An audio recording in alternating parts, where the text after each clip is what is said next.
good evening to you. Welcome to high school football action on Central Illinois Sports, live tonight from Glenn C. Smith Field in Pittsfield, Illinois, as the 0-6 Pittsfield Sockies play host to the 3-3 Pleasant Plains Cardinals. Alongside John Hull and Justin Poor, I'm Charlie Hull. This is the Great Rivers Bank pregame show on Central Illinois Sports. Certainly glad you've chosen to spend some of your evening here with us tonight on a beautiful night for high school football. It's Breast Cancer Awareness Night as well, so the Sockies are sporting the gray and pink uniforms and taking on a Pleasant Plains squad who's looking to get over the 500 mark. We'll talk about the matchup, have our interview with Socky head coach Dalton Barnes, preview what's going on throughout the Sangamo and around the area, and more on the Great Rivers Bank pregame show after this.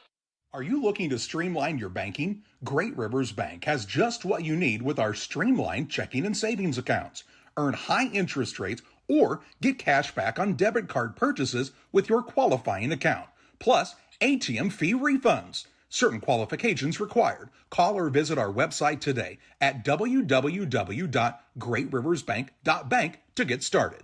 Great Rivers Bank, member FDIC, equal housing lender.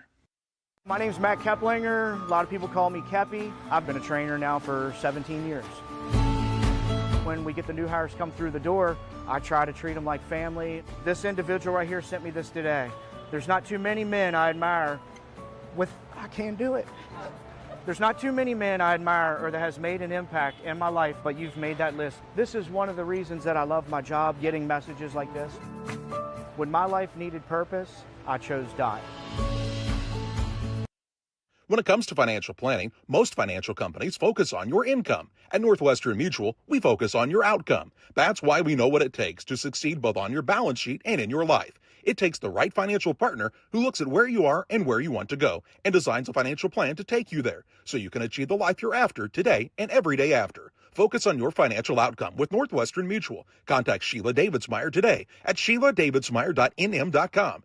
Northwestern Mutual is the marketing name for Northwestern Mutual Life Insurance Company and its subsidiaries in Milwaukee, Wisconsin. Your Jeep, truck, and SUV are only as good as the tires and rims they run on.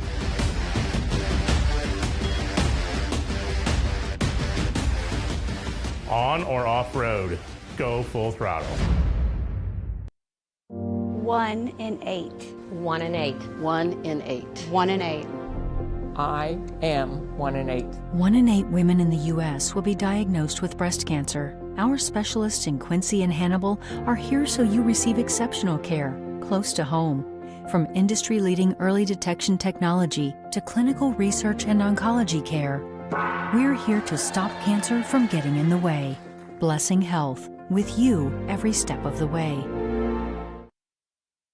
Welcome back on the Great Rivers Bank pregame show. Great Rivers Bank with locations in Pittsfield, Berry, Liberty, and Hannibal, here to serve you. The best in banking services close to where you live and always online at greatriversbank.bank. Member FDIC and equal housing lender. The Pleasant Plains Cardinals at 3-3 on the season under first-year head coach Logan Larson. The Cardinals started out the year with a 26-20 victory over New Berlin, lost back-to-back games to Maroa Forsyth 68-21 and 33-19 to Athens, then beat Auburn 48-35, lost to Petersburg Porta 44-8, and last week rebounded with a victory over the Riverton Hawks by a final of 32-16. Sockies 0-6 on the season, started the year with a 29-20 loss to Riverton, fell to Athens 42-19, beaten by Stanford Olympia 60-20, by Williamsville 64-26. A good contest against New Berlin, but not enough offense to get it done. 27-14 the final there. And then the 46-6 loss to Maroa Forsyth last week, which it's a 40-point game, but a little deceiving, I feel like, in the final score. Actually, probably one of the better performances the Sockies have put together this year, especially on the offensive side. Justin just couldn't finish some of those drives when they got into the red zone. Yeah, they drive down the field and then just not be able to punch it in. Like, it seemed like we made 3 or 4 trips to the red zone where we would just end up with a turnover on downs. So they'll be looking to try to finish some of those drives tonight. Cardinals trying to get to 4-3 on the year. They still have Stanford Olympia at home and at Williamsville to finish their season, so this is an important one for their push toward the playoffs here tonight. Elsewhere in Sangamo Conference action, Auburn is at Riverton. Maroa Forsyth travels to Stanford Olympia. New Berlin is on the road at Williamsville, and Petersburg Porta travels to Athens. In the WIVC North, Beardstown is at Brown County. Camp Point Central playing host to Jacksonville. Route a game you can watch live here on Central Illinois Sports. And Triopia on the road at Minden Unity Payson. A big game for the Trojans and the Mustangs this evening. Should be a good one. In the WIVC South, Carrollton is at Calhoun trying to knock off the Warriors for the second straight year and maybe take a share of that WIVC South crown. Greenfield Northwestern is at West Central this evening, and Pleasant Hill Western Griggsville Perry is at North Green. In the Central State 8, first of all, on the east side of that conference, Chatham-Glenwood heads to Lincoln. Decatur Eisenhower is at Normal U-High. Decatur MacArthur travels to Rochester this evening in what should be a fun contest. Both of those teams have had good years. On the west side of the Central State 8, Jacksonville heads to Quincy Notre Dame. Springfield High is at Sacred Heart Griffin, and Lanphier plays host to Springfield Southeast. That's a look at the games going on throughout the area here on this beautiful October 10th. We'll step aside. When we come back, we'll have our visit with Pittsfield Psyche head coach Dalton Barnes. We hope you'll stay tuned on Central Illinois Sports. One size fits all. That may be all right for an adjustable belt or cheap sunglasses, but when it comes to your financial needs, no one wants a one-size-fits-all strategy. Derek Harris is your Pike and Adams County area Edward Jones financial advisor. Derek Harris's most important goals are yours. That's why Derek will take the time to understand your needs so he can recommend personalized strategies with your goals in mind. Contact Derek Harris today at 217-222-7173. Knowing you, that's how Edward Jones makes sense of investing. Member SIPC. Come buy American-made vehicles right here at Westtown Ford in Jacksonville, Illinois. With new tax laws, you're allowed to deduct your interest paid on vehicles built in the great U.S. of A. So come see Vicki Lawfrey and my friend Corey Greinke at Westtown Ford in Jacksonville. At Logan Agri-Service, we understand your success starts from the ground up. That's why we've been your trusted partner in agriculture since 1962. From top quality seed and cover crops to fertilizer, crop protection chemicals, and petroleum products, we have you covered. At Logan Ag, we take pride in providing you quality products at competitive prices with service that exceeds expectations. Call us today at 1-800-LOGAN-AG or visit loganag.com. Saki Car and Pet Wash in Pittsfield and Wildcat Car Wash in Barry keep your ride and even your pets looking their best while enjoying the easiest, most rewarding wash experience around, all while supporting your locally owned car washes. With the Touch4Wash app now available for use at both locations, you can earn points towards free washes, unlock discounts, and pay and start your wash right from your phone. Plus, we've upgraded with our new chemicals to give you the best clean and shine yet. Follow us on Facebook to stay updated on specials and promotions. Wash smarter, shine brighter, choose Saki Car and Pet Wash in Pittsfield or Wildcat Car Wash in Barry today. Visiting with Pittsfield Psyche head coach Dalton Barnes. And coach, hey, we've reached week 7 and it starts to feel a little bit more like football weather finally. We've got to drop down below that 80 degrees and your kids are excited about this game this week. Oh yeah, absolutely. And this one's going to be an exciting one, you know, going back and playing Coach Kaufman's hometown and one of his teammates. So we're pumped up. You know, the kids are all finally getting healthy, finally getting over sicknesses, and we're ready to roll. I want to talk about one of your players in particular, and I know you're big on the whole being more than the parts, but one of those young men who hasn't played a single snap this year, and Zane Schleiper, and unfortunately with an injury in preseason, man, he's a guy that's been a tremendous leader for you this year. Yeah, so the kid has never played football, decided to come out this year, and was doing amazing things. We had him pegged to be a starter, and just a great leader, great human, a leader in the FCA, a leader at his church, and unfortunately got hurt, and we were thinking 2 weeks, 3 weeks, and here we are week 7 and he's still not out of it. So he embodies what tribe means. Everything's about everyone else. It's never about Zane. It's never about his feelings or people feeling bad for him. He's here every single day. He's helping coach the line. He fills water. He does everything we need him to do, he'll do it. And it's phenomenal to see because never playing football, it'd been real easy to say, nope, I'm done. I've never done this before. It doesn't matter now, so I'm not going to show up. But he's here every day and doing a great job for us. And what a great example that is to your younger guys to kind of realize, like, hey, it's more than just about an individual. Yeah, I mean, he is so selfless, and he's just a great role model in so many different aspects of life. This Pleasant Plains program went through a coaching change as well, but a familiar face, a guy who graduated from Pleasant Plains, and you said might have even played with Coach Coffin. Yeah, so they played together. Coach Larson's been around the Sangamo. He was at Athens for a while before he got his first head job. So, he's a good coach. He knows ball. He played at the next level, so he knows what he's doing. Pleasant Plains is another one of those programs that's kind of been stuck in the middle of this Sangamo Conference for a while, but they always seem like they have 3 or 4 guys that, man, anytime they get the ball in space, they could go. Yeah, they have lots of athletes at that school. They've always have, and they do a good job this year getting the ball in space, and they're explosive when they're in space. We didn't get a chance to touch base after the game last week, but, man, really a couple little things in that first half, and that's a lot different ball game with you receiving the third quarter kickoff. Yeah, I mean, we were in the red zone, I think, 3 or 4 times with no dice. So, Jonas did everything he could. He's a warrior, and he really has given us everything he has, but there's just a couple, mistakes here and there, and it's not his fault. He was coming back from a concussion, but, with reps for multiple weeks and things, I think we get in a couple times there, and that's a whole different ball game. I had these kids tell me, they've been around the program longer than I have, obviously, but they walked off that field saying that's probably the best run physically we've ever given Maroa. You talk about these last 3 weeks of the season, and it's kind of a balance between giving your seniors some good things to have some memories of, and also maybe to get some guys some more reps at the varsity level who could be some of your big contributors next year. Yeah, I mean, if we were a bigger school, probably, yeah, but I mean, what we have is what we have. So, those sophomores that have been playing, they're only getting better, and we've seen huge growth in them. And again, those seniors, they have every right to, the world would want them to shut down and close up shop and kind of give up, but they haven't. So they're still trying to leave their mark these last 3 weeks. Talk about the decision you made with your sophomores early on this season that you said, hey, we're going to play varsity games with those guys, and we're going to play sophomore games with those guys. They've gotten a lot of game reps. Yeah, I mean, they're tired. They're a little beat up, but I mean, that's what we had to do. It's not fair to these 14 and 15-year-old kids to only play them on Friday, and their only experience, is the game that moves so much faster against, kids older than them. So it's been really important to get them against their peers, and it's been so awesome to see them line up against other 14 and 15-year-olds because I think our future is going to be very bright. Another theme night tonight, breast cancer awareness, and a disease that really you probably can't talk to anybody that hasn't been affected. And so I know your kids are going out, and a lot of them playing with even a higher purpose than just playing a game. Oh yeah, I mean, everyone has their story with cancer, and it's another, just like military night, it's another meaningful night. Like if you're going to do the pink night, you're playing for a big purpose. Like, our family just dealt with it with my dad and going through that. Then I have other family members. My aunt's had breast cancer.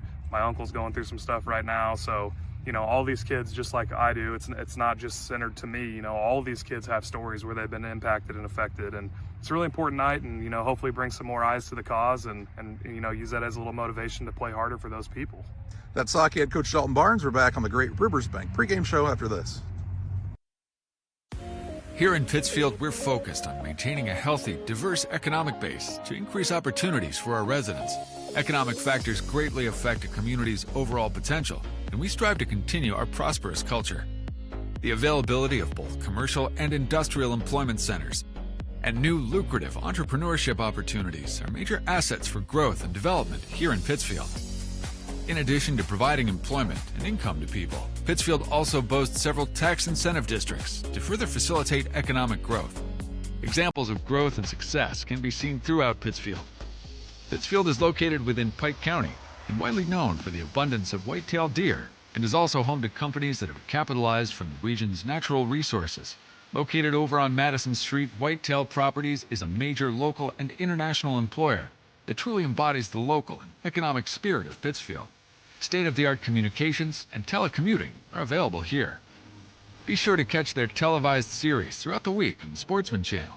Come grow and be a part of something great in Pittsfield, Illinois. Are you planning on building? Let Pike County Lumber help. Whether it's big or small, we have everything you need. We carry all building materials like siding, roofing, cabinets, decking, doors, and windows, just to name a few. We also have plumbing and electrical supplies along with tools. From building your shop, your brand new home, or kitchen and bath remodel, Pike County Lumber is here to help. We're family owned for 3 generations. Pike County Lumber. For all your building needs, come see us in Pittsfield. Hi, Jay Arnold here with Donahue's Barbershops and Family Hair Centers. You can find us in Pittsfield 2 blocks west of Walmart, and Mount Sterling on Pittsfield Road, and on the south side of the square in Winchester. We have 6 full-time experienced barbers and cosmetologists to make sure you get the haircut you want. You never need an appointment because we only take walk-ins. Find us on Facebook. Stop by and see us at one of our 3 locations soon. Sugar and Smoke, located on the west side of Pittsfield, offers the most delicious barbecue, ribs on the weekends, nachos, pony shoes, pork, chicken, and brisket. Reuben's so big, just ask for a box. Try the freezer meals by visiting their Facebook page. Wednesday through Saturday, 11 a.m. to 8 p.m. Loaded baked potatoes, appetizers, delicious desserts.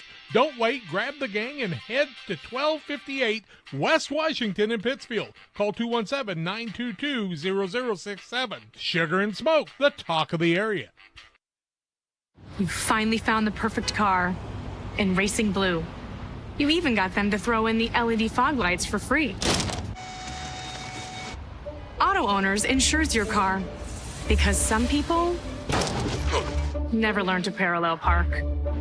That's simple human sense. Ask Mid-State Insurance Agency in Pittsfield if Auto Owners make sense for you. Keep going. More. No, stop! Griffin Signs and Time at 122 South 9th Street in Quincy is a full-service sign company that can complete any project, from fully wrapping your entire fleet of vehicles, digital signs, storefronts, to creating small banners and signs. The right and professional signage is the difference of getting the job, heading folks in the correct direction to find you, or creating a brand recognition for potential customers. Put the right signs in your customer's mind with Griffin Signs and Time. Call 217-228-7470. Welcome back on the Great Rivers Bank pregame show. Both teams out on the field warming up in preparation for tonight's contest. The Sockies and the Cardinals. As we talked about the Cardinals' remaining schedule, Pittsfield goes on the road next week to Auburn before finishing out regular season play in Week 9 against Petersburg Porta. In a game likely that Porta will need to get their 5th win to qualify for the playoffs, so it could be some playoff implications still on the line there. The Sockies are about as healthy as they've been in a while, as you heard Coach Dalton Barnes talk about, with both Cody and Jonas Anderson available at the quarterback position. And Nick Merriman maybe not 100%, so he'll run the ball a little less, but able to play that middle linebacker spot. So Pittsfield likes where they are as far as a rest and recovery standpoint at this time. And, you know, we saw the Sockies probably, Justin, run the ball as well as they have this season in the second half against Murrah Forsyth. Jake Ockert is really good at running downhill. Then we have speedbacks in Bodie Marable, who can come out of that wing spot and run, or Jaden Moore also. And then, you know, Nick can get a few handoffs here and there. Also a big, strong kid that can push his way through a pile, no problem. This Plains squad likes to throw the ball around a little bit. Grady Grisham, their main target, one of the top receivers in the state of Illinois as far as total yards are concerned. So looking forward to seeing him in action tonight. And a talented and athletic group for first-year head coach Logan Larson, a Pleasant Plains grad, played some at the next level and looking to get some things rolling the right direction for this Cardinals program. Just a really great night for football. Some rain rolled through earlier today, and much needed to soften that ground up a little bit. And looks like everybody's excited to be out and ready for this one here tonight. We'll step aside on the Great Rivers Bank pregame show to hear from some of the sponsors helping to make this contest possible for you on Central Illinois Sports. Case IH has been in Innovators for over 30 years. Case IH has, a great brand of equipment, various product lines from little tractors to big farm equipment. Case IH is the only one that we've ever had, and it's definitely the customer service that we get from Case. They're probably one of the top brands as far as it goes with innovation. Keeps growing our business as well, and we have great products and people behind it. Every day, banks touch every corner of our lives. They support us when we turn life's goals into accomplishments. Goals like opening a small business, buying a home, planting a crop, having a baby.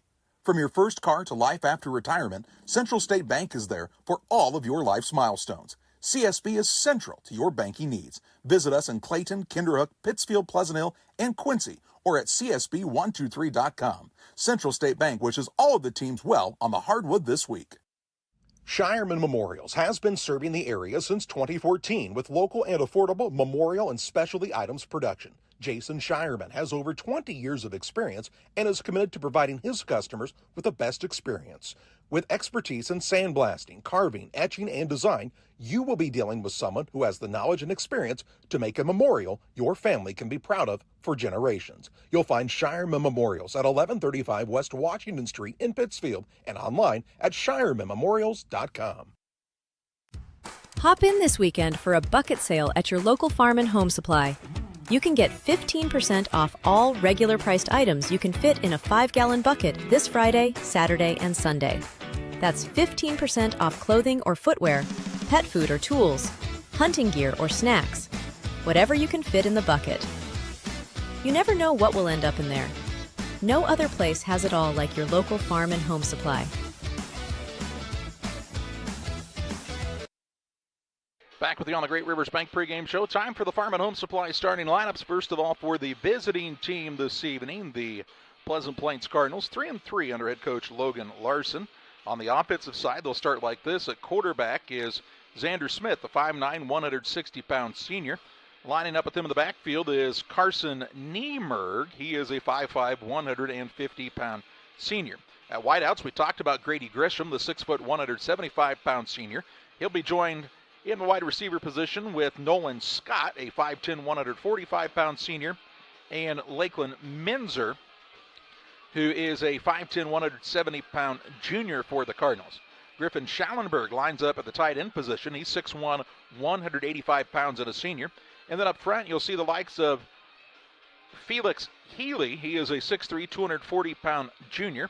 Also Brody Butler, the 6'1", 215-pound junior. The center is Christian Lowe, a 6'1", 260-pound junior. Zane Blakeman plays the right guard. He's a 5'6", 249-pound senior. And the right tackle is Lucas Schwartz. He is a 6'3", 205-pound senior for the Cardinals. On the defensive side of the ball, you see Blakeman and Schwartz up front, along with Ian Beal, a freshman, 6'1", 230 pounds. And then Schallenberg rounding out the defensive front. Hunter Sabo will play a linebacker. He's a 5'10", 150-pound senior. Zach Wilson joins him in the linebacking core. He's a 5'9", 170-pound junior. Grisham and Scott are in the defensive backfield, along with Judah Estill, a 5'6", 130-pound junior, and Jackson Boone, a 5'7", 160-pound sophomore, and then Xander Smith rounds out the starting defensive group for Pleasant Plains. For the Pittsfield Sockies on the offensive side, they welcome back sophomore quarterback Cody Anderson after being out a couple of weeks with an injury. He'll be the signal caller to start things off tonight for the Sockies. Anderson is a 5'11", 185-pound sophomore. Jake Otker in the backfield at running back, the 5'10", 170-pound senior, and Bodie Marable, a fellow senior, 6'1", 195 pounds. At a wideout, Taylor Graham, the 6', 175-pound senior. Dominic Cooper, the 5'11", 150-pound senior. And Caden Ferguson, the 5'8", 160-pound senior. Up front for the Sockies at left tackle is Zane Perry, the 6'4", 290-pound senior. The left guard is Cade Perry, the 6', 185-pound sophomore. Dylan Leonard is the center for the Sockies, 6'3", 210 pounds and a sophomore. At the right guard for Pittsfield is Hunter Waters, the 6', 250-pound sophomore, and the right tackle is Riley Cook, the 6'4", 265-pound sophomore. Defensively for the Sockies, Jaden Moore will line up at a defensive end. He's a 6', 195-pound senior. Then you have Zane and Cade Perry up front. They'll be joined alongside Colin Throne, the 5'9", 190-pound junior. Jake Otker at an inside linebacker, along with Nick Merriman, the 5'6", 165-pound junior. Ryan Harris, the sophomore, starts at a linebacker. He's 6', 180 pounds.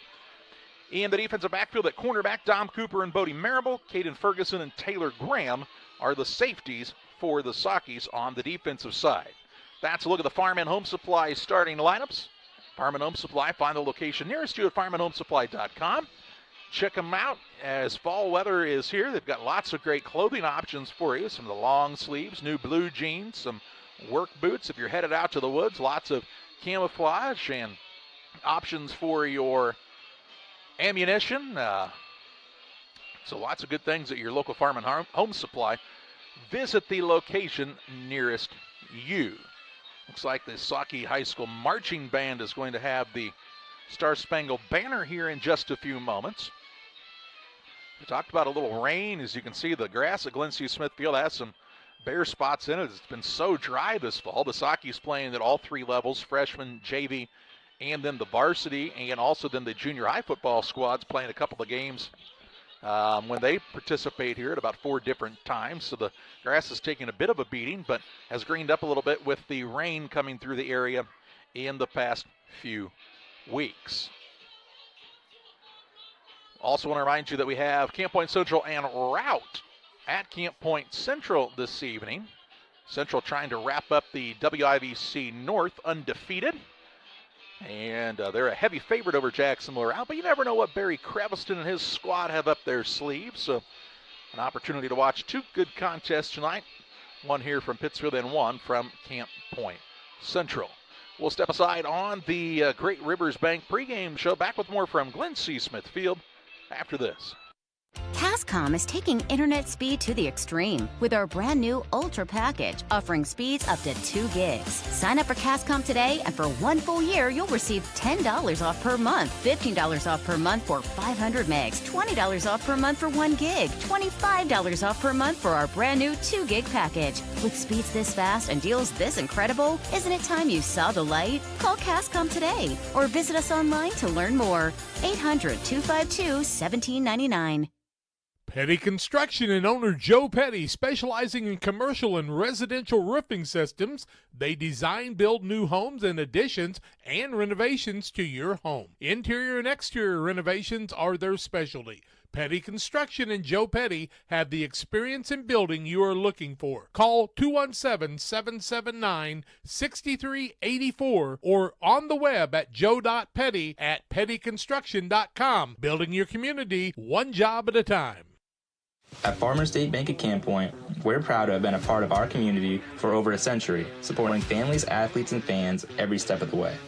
Just like your favorite Panthers team, we're dedicated to giving our best. With over 100 banks and ATMs throughout the area, we're here to help you on and off the field, no matter where the game takes you. So whether you're cheering in the stands, traveling to the next big game, or just supporting your community, trust Farmers State Bank of Camp Point to be with you all the way. Farmers State Bank of Camp Point, where tradition meets hometown pride. For nearly 40 years, the Niebuhr Funeral Home has been serving our area with professionalism and compassion. This is our business, our hometown. You can be assured we take great personal pride in serving your family in your time of loss. We're locally owned. We're your friends and neighbors. We care about you and your family. Niebuhr Funeral Home, with locations in Pittsfield and Barry, serving our community with compassion and respect.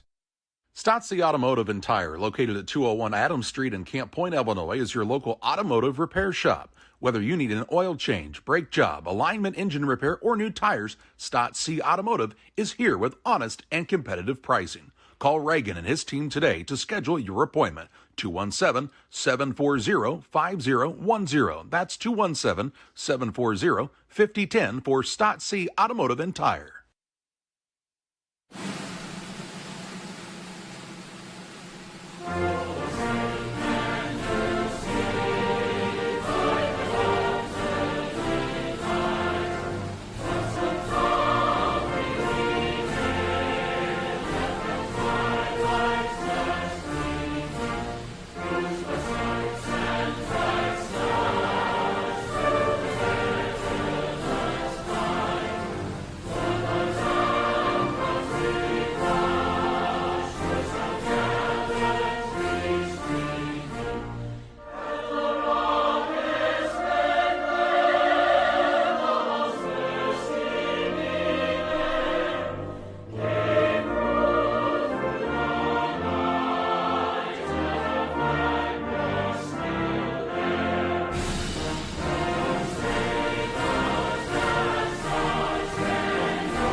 Game Masters has moved into our new Broadway location. We still have our large selection of guns, ammo, safes, archery, and fishing gear, but now offer more cabin decor and gifts. Game Masters, we're passionate about the outdoors.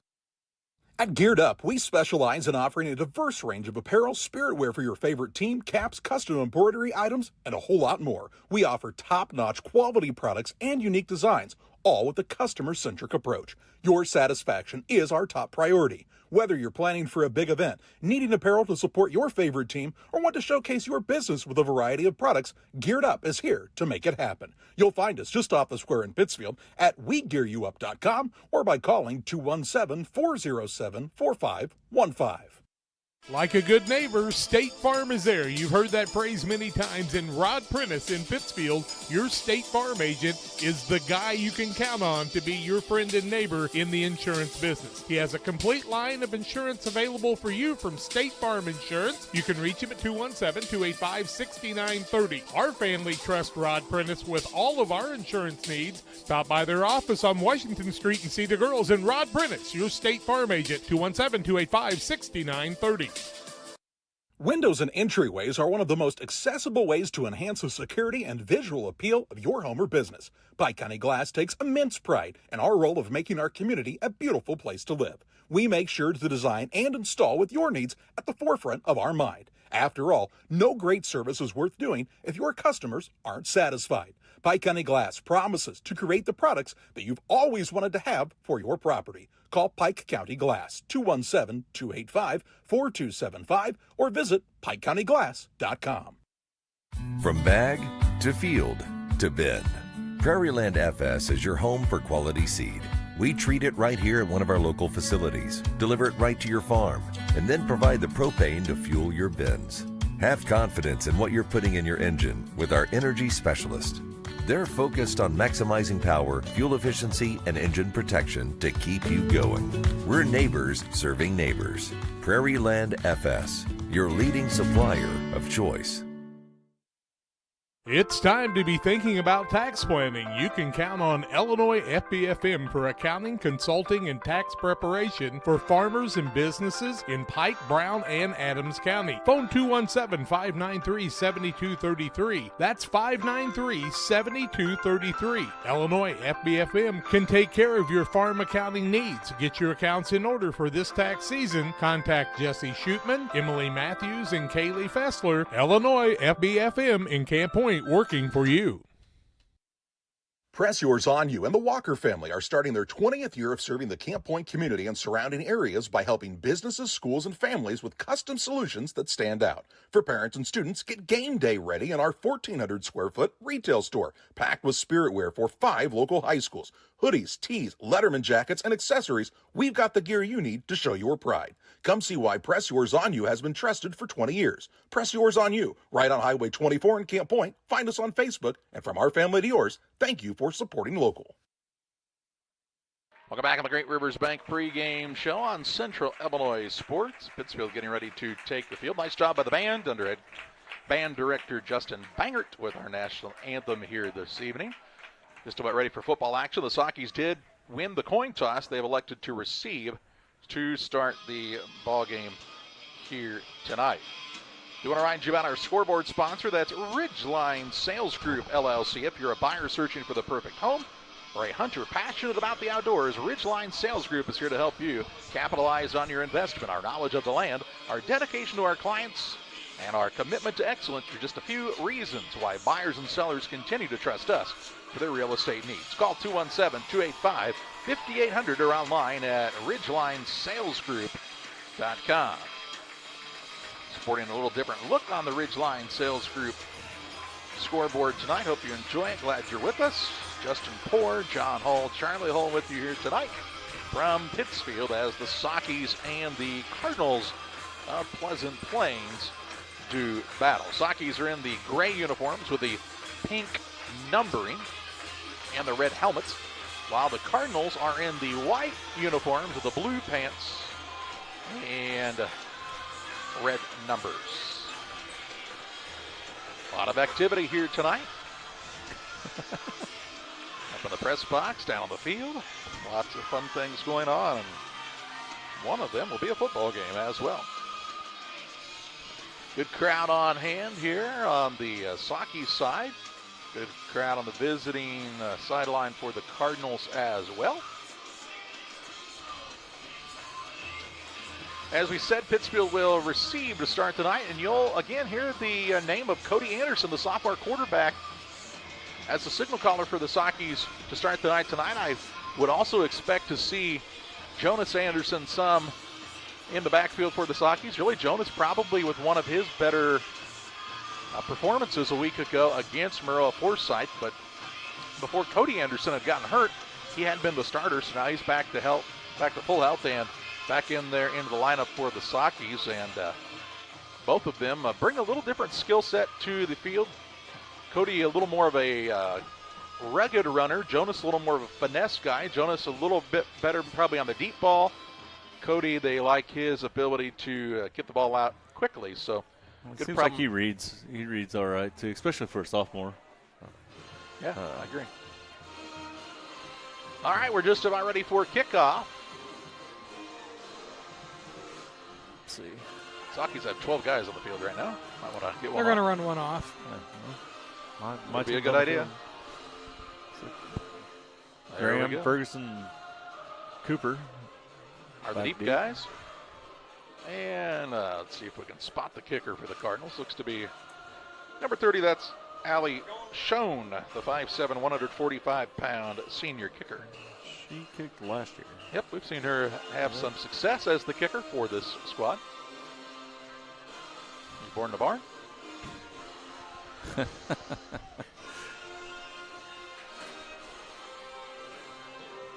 All right, the Cardinals with a little more of a stacked look here on the kickoff. See if they want to try a short kick or kick it deep. Sakis have Ferguson standing at about his own 19-yard line to receive the opening kick. There's the ready for play whistle. It's a line drive kick going to be taken off the bounce by Ferguson around the 23-yard line. 25-30, cuts back upfield before he's taken down on the play by Griffin Schallenberg. Forward progress to the 36-yard line, and that's where the Sakis will have it 1st and 10 with 11:55 to play in the opening period. The Pittsfield offense taking the field for the first time tonight. As we told you, Cody Anderson as the signal caller for the Sakis, behind that offensive line of 4 sophomores and the senior Zane Perry. Pittsfield comes out with a single receiver to the right-hand side in Ferguson. Single back to the left is Taylor Graham. 1st and 10 for the Sakis on their first play from scrimmage here against Pleasant Plains. Cardinals with 4 men on the defensive front. Here's a pull by Anderson. He'll run forward, get up near the 40-yard line, call him down at the 39 on a 3-yard gain. It'll bring up a 2nd down and 7 yards to go for the Sakis. A little bit of a missed read that time, it looked like. The running back went to one side and the quarterback went to the other. 2nd and 7, though, as Anderson was able to pick up 3 on 1st and 10. Sure, his first play back out there, he read that I should keep the ball. Yeah. He is a strong runner, and he is a kid that's not afraid of contact whatsoever. He stands in the shotgun now with a couple of backs in front of him. He'll turn and hand the ball up the middle. That's to Merriman. Short gain on the play to the 40-yard line. Gain of a yard. And it'll bring up a 3rd down and 6 for the Sakis. So 3rd and 6 as we're just underway here. 11 minutes and counting in the first period. And should see the Sakis go to the air for the first time as Jake Otker checks out. 3 receivers to the left, 2 to the right-hand side for Pittsfield on a 3rd down and a long 6 here. Cody Anderson has the snap. He's back to pass, looking to the right, throws it behind the intended receiver in Ferguson. Incomplete. That'll stop the clock and bring up a 4th down and a punt situation for the Sakis from their own 40-yard line. 10:38 to play in the first, so a quick 3 and out for the Sakis. And back deep to receive the punt is Grady Grisham, the 6', 175-pound senior. A guy that you don't necessarily want to kick it to. He can really make some things happen. Taylor Graham tonight. Yep, Taylor Graham back deep to kick. He's at his own 25-yard line here is Graham on this 4th down and 6 from the 40 for the Sakis. Good snap. Graham will sprint out to his right. He takes his time, kicks it away on a line drive, headed towards the sideline and takes a Saki bounce out of bounds. Let's see where they officially set the ball here. Looks like out at the 20, and that's where the Cardinals will have it 1st and 10 with 10:30 to play in the first. As Xander Smith and company take the field for the first time on the evening for Pleasant Plains. So the Pleasant Plains defense with a good stop. Field position not outstanding here on a good punt from Graham. You need to plug into a power strip? Yeah, do you have a cord? We can plug you right in down here. No problem. All right, here comes the Cardinals on the offensive side. Scott in the gun. He is going to keep it and try to run up the middle himself. Short yardage on the play. Up near the 22-yard line, a gain of 2 on the play. It'll bring up a 2nd down and 8 for the Cardinals as Jake Otgren on the stop. Did you say Scott carried that? Yep, that was the quarterback. Smith, excuse me, my mistake. Okay. Smith, the quarterback. Scott playing wide receiver. Smith is in the gun. He will hand it off on the right-hand side. Running back puts his foot in the ground. Looks to make a turn. That's Niemerg on the run. Up to the 24-yard line. Pick up 2 on the play. And it's quickly a 3rd down and 6 for Pleasant Plains. So trying to convert on 3rd down, something the Sakis could not do as Smith is in the shotgun. 2 receivers to the left, and they draw the Sakis off sides on a flag here. Won't be a 1st down, but it'll make it a lot easier to get one. Offsides is the call against Pittsfield, so the penalty will move it 5 yards up and make it a 3rd down and 1 instead of a 3rd and 6. On the hard count to the 29-yard line, the ball goes. Good job by Pleasant Plains to catch the Sakis being a little over-aggressive. 2 receivers to the right-hand side. Smith in the shotgun, going to try to keep it himself. Has the yardage, it looks like. Just enough, gets to the 31. Needed 1, got 2. And it's a 1st and 10 for Pleasant Plains.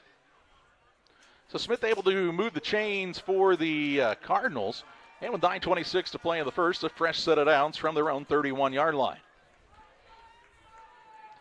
Checking in the backfield is Carson Niemerg. He stands just behind the quarterback, Xander Smith, who takes the snap, hands it off to Niemerg. A lot of congestion in the backfield. Zane Perry's got a hold of Niemerg and takes him down on the play for a short loss, it appears.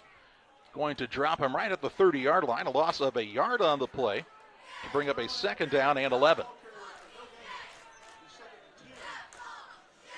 2 receivers out to the left, a single man to the right-hand side. Grisham is in the slot on the left side of the formation.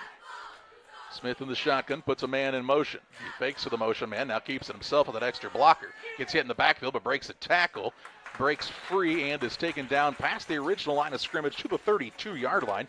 2-yard pickup on the play as Dominic Cooper takes him down. And it'll be 3rd and 9 for Pleasant Plains. Man was hit behind the line of scrimmage, but the Sakis couldn't quite get him down there. So 3rd down, 9 yards to go. Watch the ball. They drew him off sides the last time to make it a 3rd and manageable, and Pittsfield trying to be a little more disciplined defensively here. And that's something they've really been good at this year so far. Not penalized very many times. Must have been a pretty good hard count. Now we see a flag fly here, and it's a false start going to be called against the Cardinals. Sakis had a linebacker jump up and act like he was going to jump across and got one of the Pleasant Plains guys to jump instead. So a false start, that'll move it back 5 yards and make it a 3rd down and 14 now with 8:11 to play in the first. Cardinals with some changing of some personnel now here. 2 receivers to either side. Smith in the shotgun. He puts Grisham in motion. Back to pass. Rolling out to his left is Smith. Looking out in the flats. That's to Nolan Scott. Scott breaks a tackle. Still on his feet. Going to be up across the 40 to the 43-yard line. That'll be enough for the 1st down as he picks up 16 yards and a 1st and 10 for the Cardinals on a nice run by Nolan Scott after the catch. Nick Merriman coming over and stopping that from getting any worse than it already was. Threw it underneath that time, and then Scott did the rest. 1st and 10 from their own 43 for the Cardinals. Clock moving here in the first. Put a man in motion. That's Hunter Sabo, the big tight end. They'll hand the ball off. Now a little pitch back down the reverse. That's to Nolan Scott. Scott with blockers out in front. Penalty flags fly. Scott takes it out, going to gain 10, but it looks like this one's going to come back. Let's wait and see what the flag is about here. So there's a flag in the backfield and then flags out here about 10 yards downfield. What's the call, John? Holding. Holding against Pleasant Plains is the call. That'll move it back from the line of scrimmage, so move back to the 33 and bring up a first down and 20 for Pleasant Plains on the holding call. So negate the big run there. First and 20. As Smith is in the shotgun once again. Takes the snap, fakes the handoff, keeps it himself on the right side. Running room out in front with some blockers as well. Big hole, cuts back to the middle of the field, has a first down. Met there by Bodie Marable, then hit from behind on a big hit. But not before he gets to the Saki 45-yard line. A pickup on the play of 22 yards and a first and 10 for Pleasant Plains. So another nice play on a less than desirable situation for the Cardinals. And they're in Saki territory for the first time tonight. Smith hands the ball off to Nieberg. He's being chased down from behind. He'll be slung down behind the line of scrimmage at about the 46-yard line. Lost a yard on the play. It brings up a second down and 11. Nick Merriman again. I think he's been in on about every tackle tonight.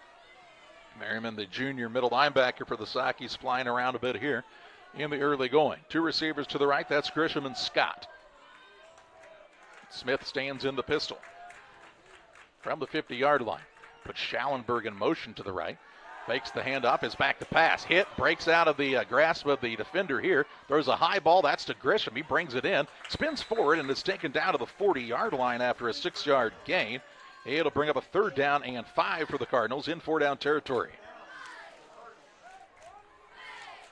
Once again, a Saki defender had the quarterback deep in the backfield that time on an unblocked defender and just couldn't get him taken down, and then Pleasant Plains was able to make a play.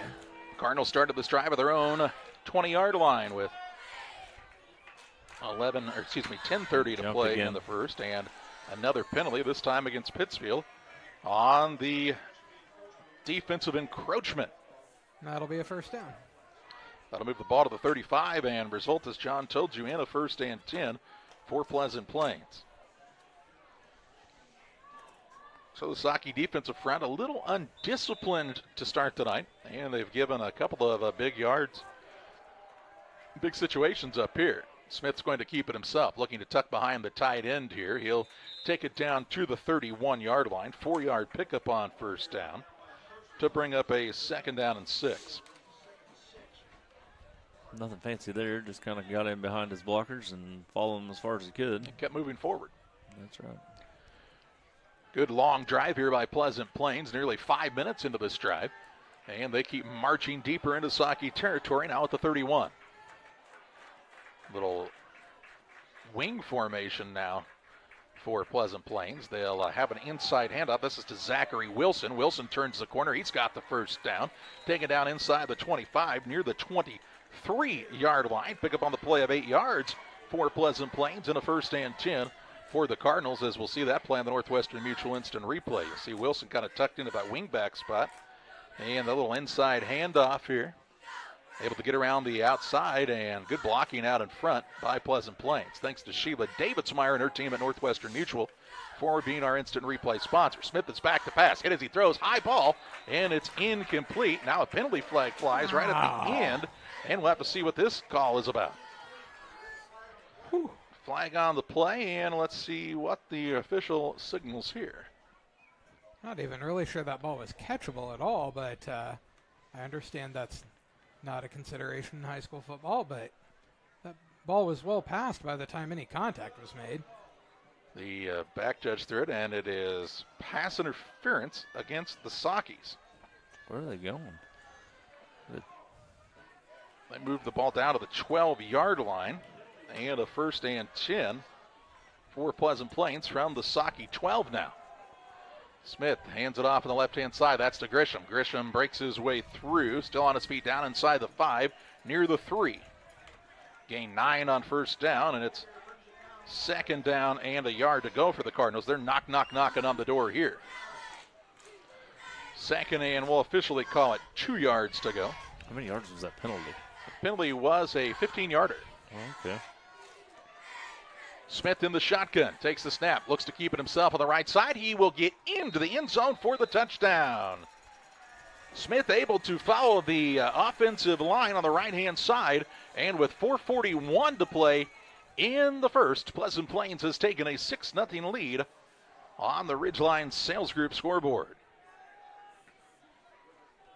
6-0 Cardinals with the advantage, and they'll bring Allie Schoen on for the extra point attempt here as well. Trying to make it a 7-0 game.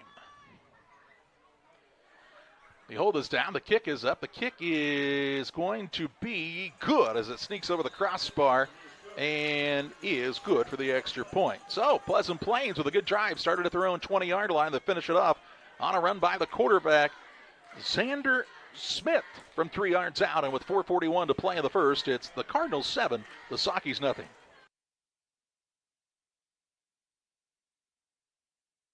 Dear Western Grain Services Incorporated is proud to be Western Illinois' full-service feed and grain resource. DGS provides the knowledge, service, and products that will help you and your operation succeed. Our field staff covers Adams, Brown, Hancock, McDonough, Pike, and Schuyler counties and takes pride in making farm calls to work with you and provide the best nutritional program for your animal. Our full line of trucks and service locations can provide for a variety of your needs. Give them a call at 217-696-4461 or on the web at dearwestergrain.com. 4:41 to play in the first, a 7-0 advantage for Pleasant Plains on top of Pittsfield on the Ridgeline Sales Group scoreboard. Cardinals with the first strike in this one. Allie Schoen's got the ball teed up, ready to go. Good drive for the Cardinals that took almost 6 minutes off the game clock. Schoen will put her boot into this one. A line drive kick that Ferguson will try to pick up off the ground and does now across the 30, 35-yard line before he's tripped up and taken down right at the 35. And that's where the Sockies will have it first and 10 with 4:40 to play in the first. So first down, 10 yards to go for Pittsfield, who unable to pick up a first down on their last drive. They come out with 2 receivers to the right-hand side. The quarterback Anderson in the shotgun. Hucker in the backfield with Marable playing that wing position. Everybody looks at the wristband now with 10 seconds still on the play clock. Snap taken, given off up the middle. That's to Otker. Otker kind of tiptoeing toward the line. Gets up to the 37-yard line. A gain of 2 on the play. Brings up a second down and 8. Probably saw Otker run the best we've seen him run this season last week. Really ran hard behind that young offensive line. Now Cody Anderson going to keep himself, trying to get out of the grasp of the big defender and will not be able to as Ian Beal in the backfield takes him down.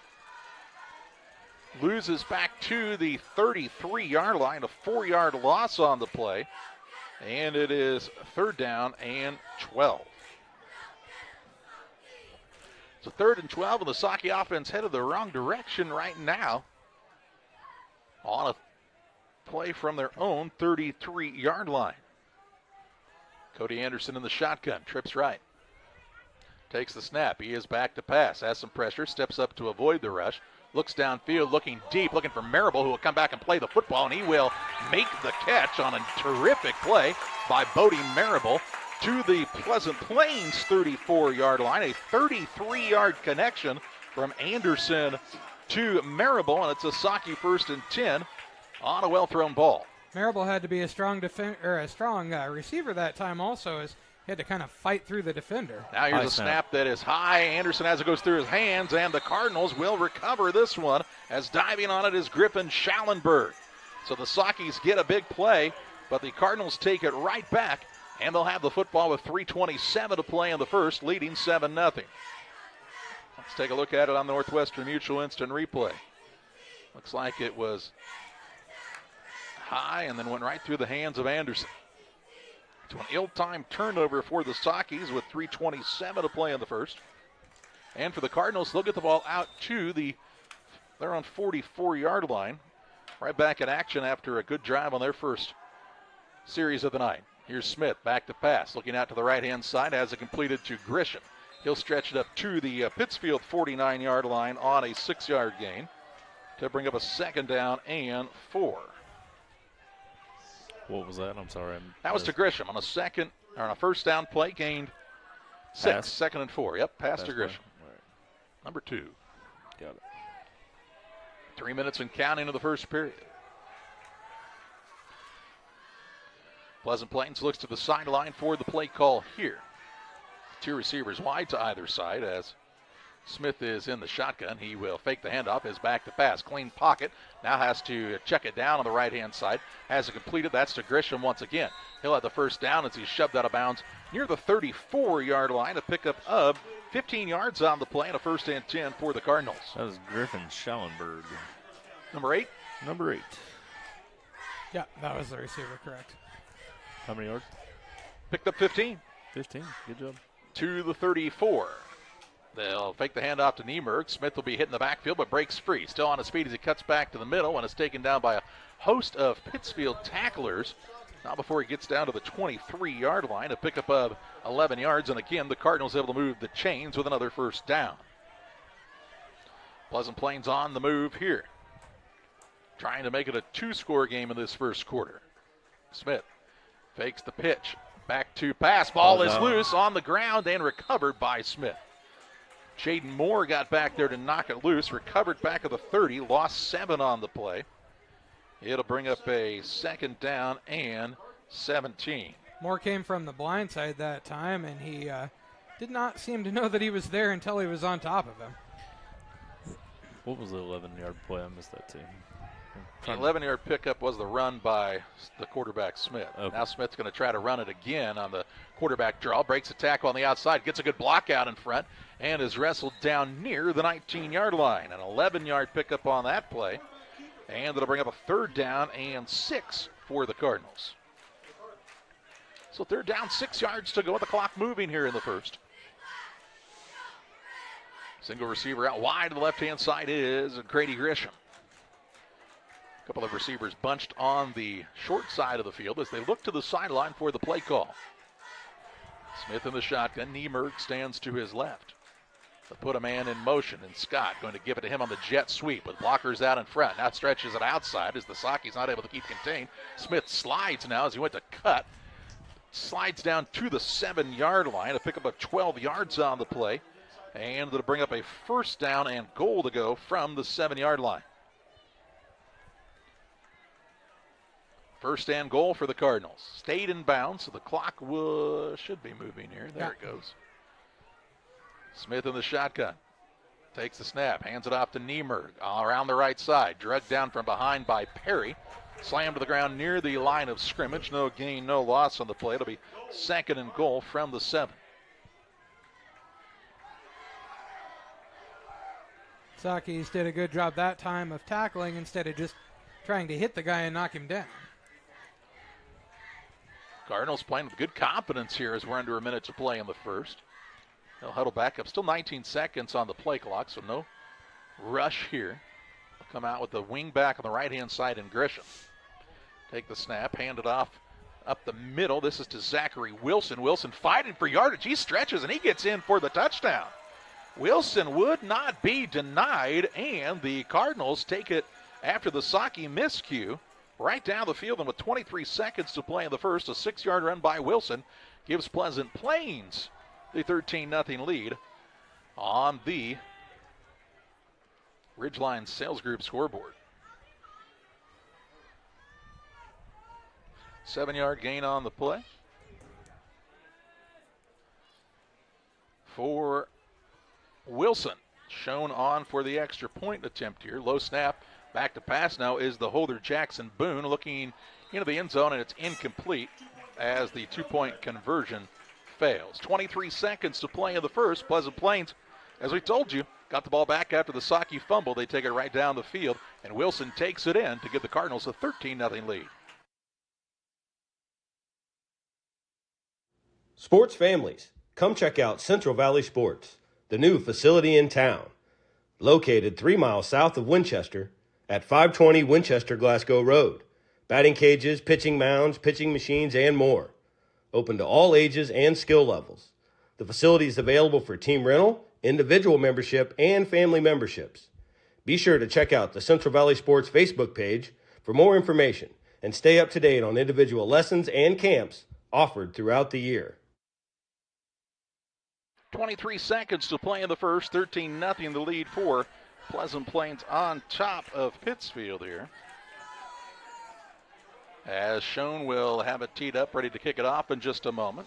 A little break in the action allows us to remind you about Waters Concrete. Tim Waters offers quality concrete for your new build, driveways, decorative patios, sidewalks, anything with concrete. It's Waters Concrete, ready to serve you. 309-252-1052.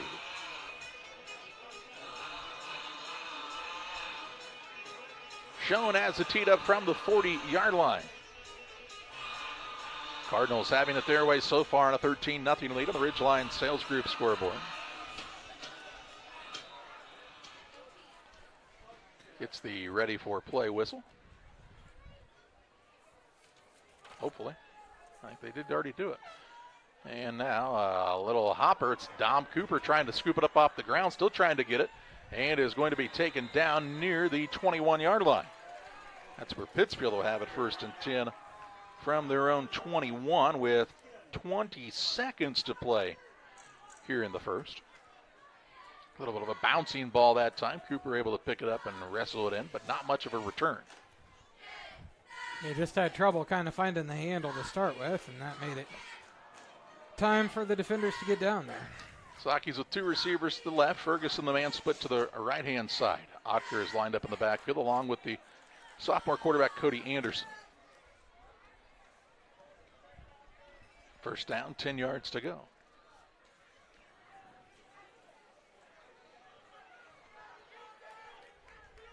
Three seconds on the play clock.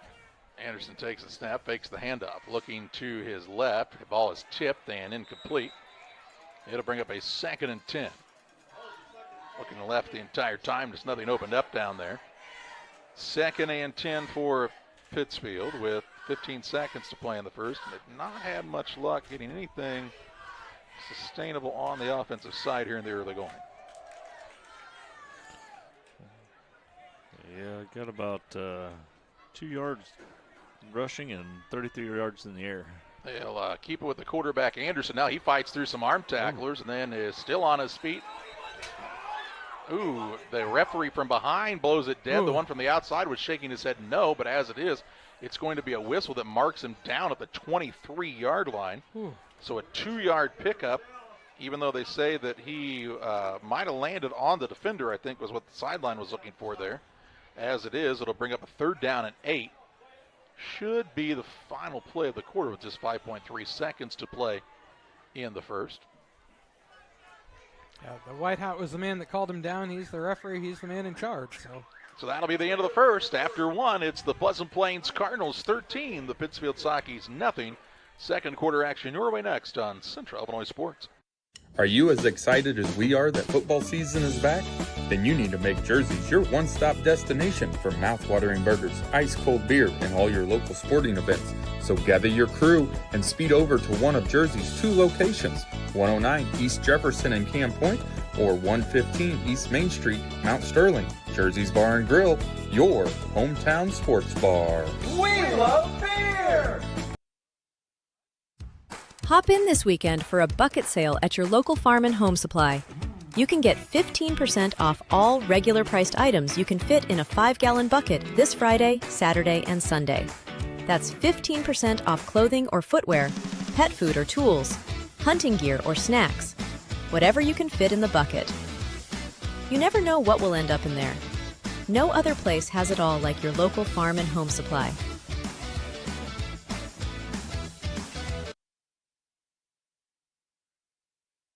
(13-0) the advantage for Pleasant Plains on top of Pittsfield after a quarter of action.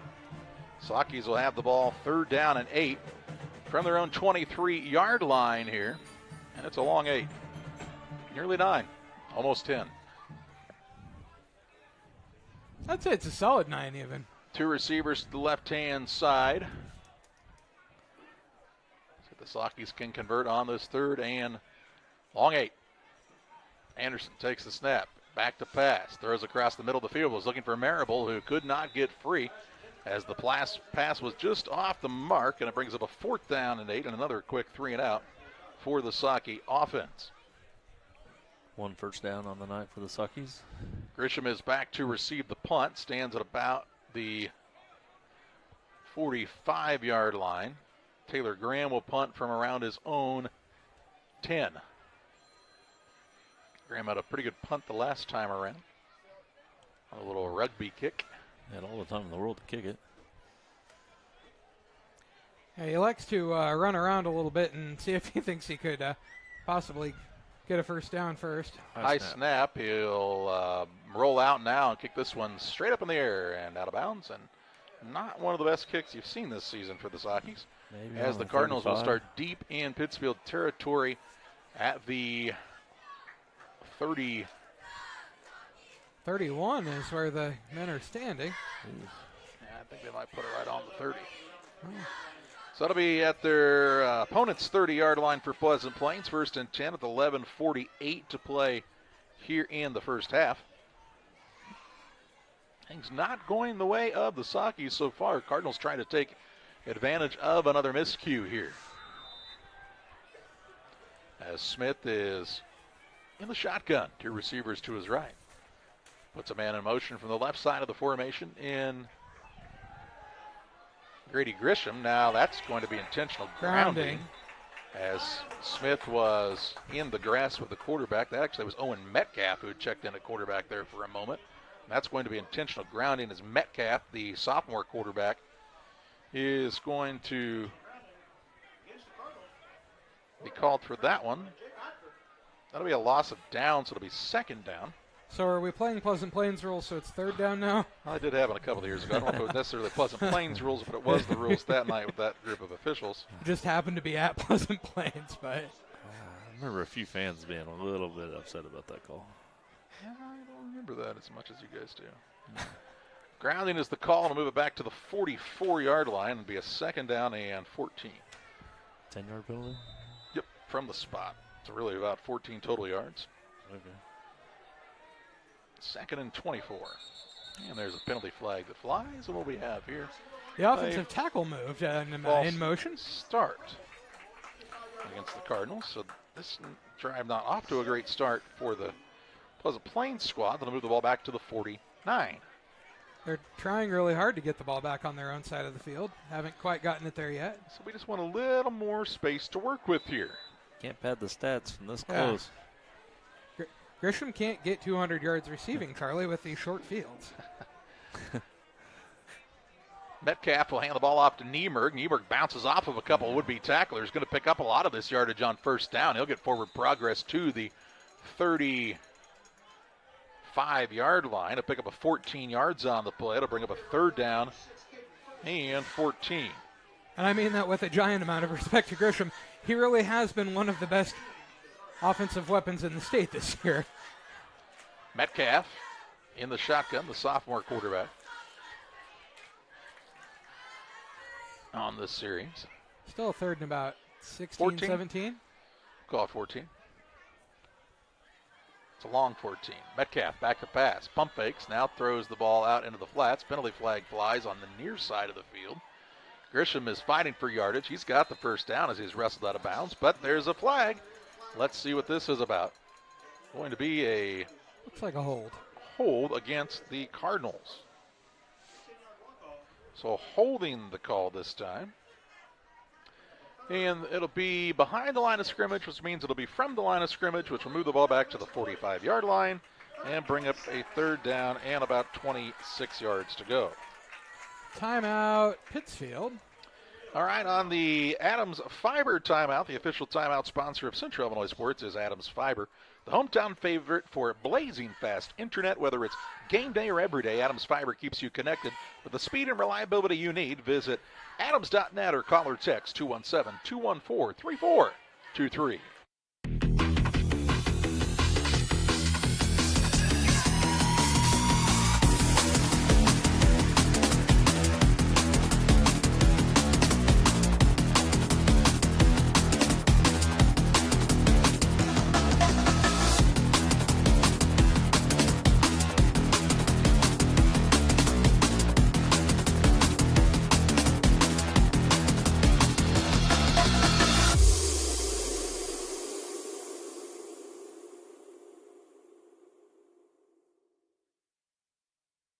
Timeout taken by the Sakis on the Adams Fiber timeout on this 3rd down and 26 now for Pleasant Plains.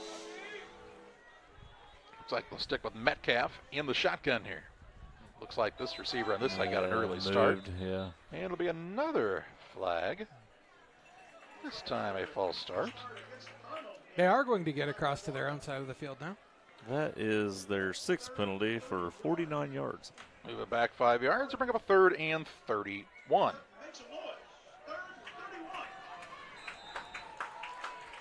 So, 3rd and 31 now for Pleasant Plains. From the 48 or so here. Their own 48. Back to pass. Going to throw down to the flats to Niemerg. Has some blockers out in front to the 50. Going to be hit out of bounds by Marable at around the 46-yard line. A pickup on the play of 6 yards. And it's 4th down and 25. See if the Cardinals want to punt. Bringing in an awful lot of new guys, so I'm going to guess yes, but I've guessed wrong before. 4th and long here. Grisham will be the punter. Graham stands back near his own 10-yard line. A penalty-plagued series that time for the Cardinals. Grisham will put his left foot into this one. It's headed towards the middle of the field. Now the Sakis have a man right on top of it. Why is he that close? If he touches it there. It's a live ball. It's a live ball, and I think Taylor Graham just let him know that it's a live ball. Get away from it. It appeared that way. Yeah, it did.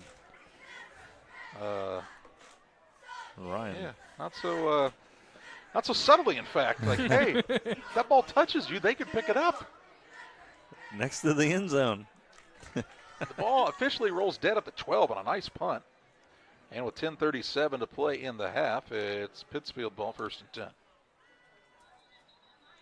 And a whistle, and we get a timeout taken by the Sakis. We'll pause as well. 10:37 to play in the half. It's Pittsfield with the football trailing Pleasant Plains 13-0. Are you looking to streamline your banking? Great Rivers Bank has just what you need with our streamlined checking and savings accounts. Earn high interest rates or get cash back on debit card purchases with your qualifying account. Plus, ATM fee refunds. Certain qualifications required. Call or visit our website today at www.greatriversbank.bank to get started. Great Rivers Bank, member FDIC, equal housing lender. Game Masters has moved into our new Broadway location. We still have our large selection of guns, ammo, safes, archery, and fishing gear, but now offer more cabin decor and gifts. Game Masters, we're passionate about the outdoors. 10:37 to play in the half. Timeout was taken by Pittsfield on the Adams Fiber timeout. They have 1 timeout remaining for the half. From their own 12-yard line, Anderson in the shotgun. Takes a snap. He'll hand it off on the right-hand side. Ball carrier looking for a running room, I believe is Merriman? Can't tell. See who gets up off the bottom of the pile. Otker. He'll rush out near the line of scrimmage, 2nd and 10. This is giving maybe a half a yard. We don't do halves. We don't. Full yards or none. Anderson is going to hand it off again to Otker. Get some positive yardage this time. Up near the 16-yard line he goes on a 4-yard pickup. And that'll quickly be 3rd down and 6 for Pittsfield. So 3rd and 6 with under 10 minutes to play in the first half. Plains with a good punt, trying to play the field position game here. Try to get a quick 3 and out and make Pittsfield punt from deep in their own territory. Saki's trying to convert on this 3rd and 6. Graham was split out wide to the left-hand side. 2 receivers to the right. Snap back to Anderson, looking to the right. Has it to Ferguson up near the 20-yard line. Fights forward to the 21. A big gain of 5 on the play. And bring up a 4th down and a long yard to go. What do you think, Charlie? Tush push? Sakis are right up on the ball, ready to go for it here. Anderson, the sophomore quarterback, tries the hard count. And we get a false start against the Sockies. Now you punt. Wrong direction. False start, the call against the Sockies. That'll move it back 5 yards. That is the Sockies' 4th penalty on the night for 30 yards. Not a very clean game on either side. It has not been. 4th and 6, and the punt team will be on now. Graham will stand inside his own 5. Got to have a good snap here. I'll put an extra man on the right-hand side to try to keep him from rolling out quite as much on this 4th and 6. Graham calls for the snap. It is a good one. He'll take a couple steps to his right now, put his boot on this one. A high kick does not go extremely deep again, and will take a bounce in favor of Pleasant Plains and be down near the 37-yard line, and that's where the Cardinals will have it 1st and 10 at the Socky 37 as they start in Pittsfield territory with 8:46 to play in the first half. The Riverbank Bar and Grill, located in Florence, Illinois. Great place to go with an evening out with a group of friends or during the week for their great lunch specials. Check out the Riverbank in Florence, Illinois. Great opportunity for you during harvest season as they've got a little bit of a carry-out special going on now at the Riverbank. Quarterback is Owen Metcalf. Had to bring in a end there from the sideline. Metcalf will hand it off to Schallenberg, and the inside hand up, this is Grisham. Grisham breaks a couple tackles. He is up near the sticks to around the 28-yard line. Looks to be about a yard short. That'll bring up a 2nd down and a yard to go for the Cardinals on the handoff to the receiver, Grady Grisham. Grisham definitely an elusive runner, and he was able to gain 9 there. Did we miss an injury with Xander Smith? I don't know. I was wondering the same thing.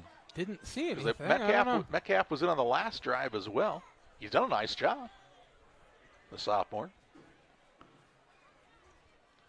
Puts a man in motion in Schallenberg. There is a man on the bench with his pads off, so I'm going to guess that's him. Metcalf looking downfield, looking for Scott that time, a little bit overthrown.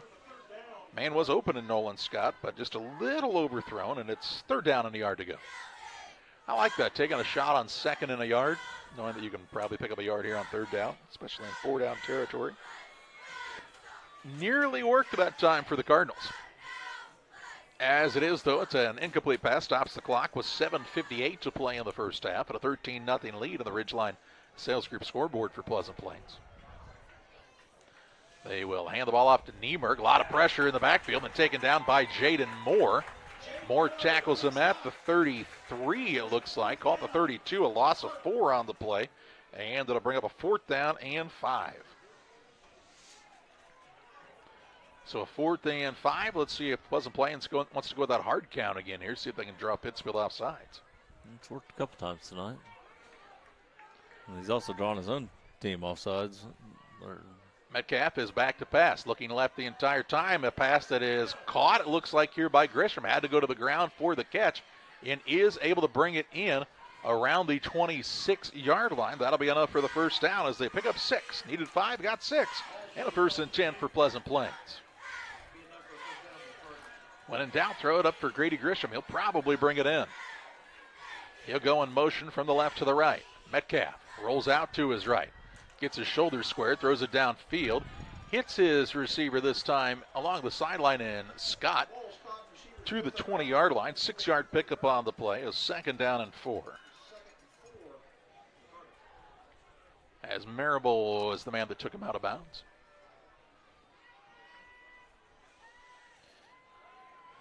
Cardinals now will flip the offense a little bit here. Minzer splits out way to the left-hand side. Trips formation to the left. Now they'll put a man in motion in Schallenberg. Hand it off right up the middle to Niemerg. Niemerg breaks the first tackle. Now is stood up and driven back. Forward progress will put him around the 18-yard line. 2-yard pickup on the play. And it'll bring up a 3rd down and 2 for Pleasant Plains. Pleasant Plains has done a good job of making things 3rd manageable most of the time, other than on their set of downs where they had all the penalties. Yeah, that's about the only time they've had they negative had third yardage. And, 40-something, I think. It was third and very long for sure.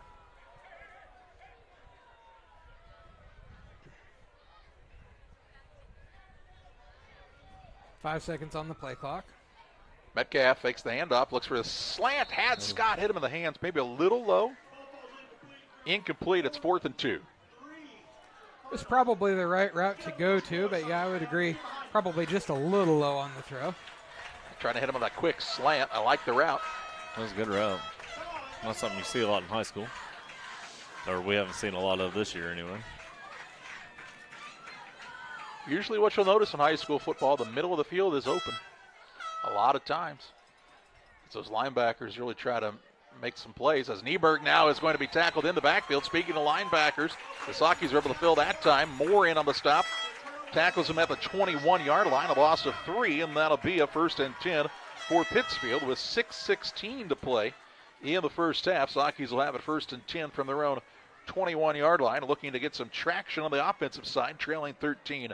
The Pike County Express is your local family-owned newspaper. They've been serving Pike County since 1991. Check them out each Wednesday on a newsstand near you.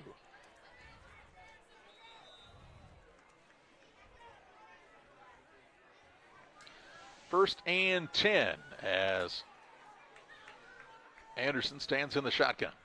Takes the snap, hands it off, looking to run it with Moore this time. He'll get a yard on the play. Has not had a lot of success running the ball, have the Sockies tonight. 2nd and 9 yards to go on the 1-yard run by Moore. Defender snuck through this side and was able to actually come from behind Moore to make the tackle. Where did we start that drive? 21. Now at the 22. Graham is split out wide to the right-hand side along with Ferguson. They'll hand it off on the right-hand side. Moore looking for running room. Cuts back to the middle of the field now, up shy of the 30 as a penalty flag is in here. And we'll have to see what the flag is about right at the end of the run. Moore a little slow getting up there. He is up, though.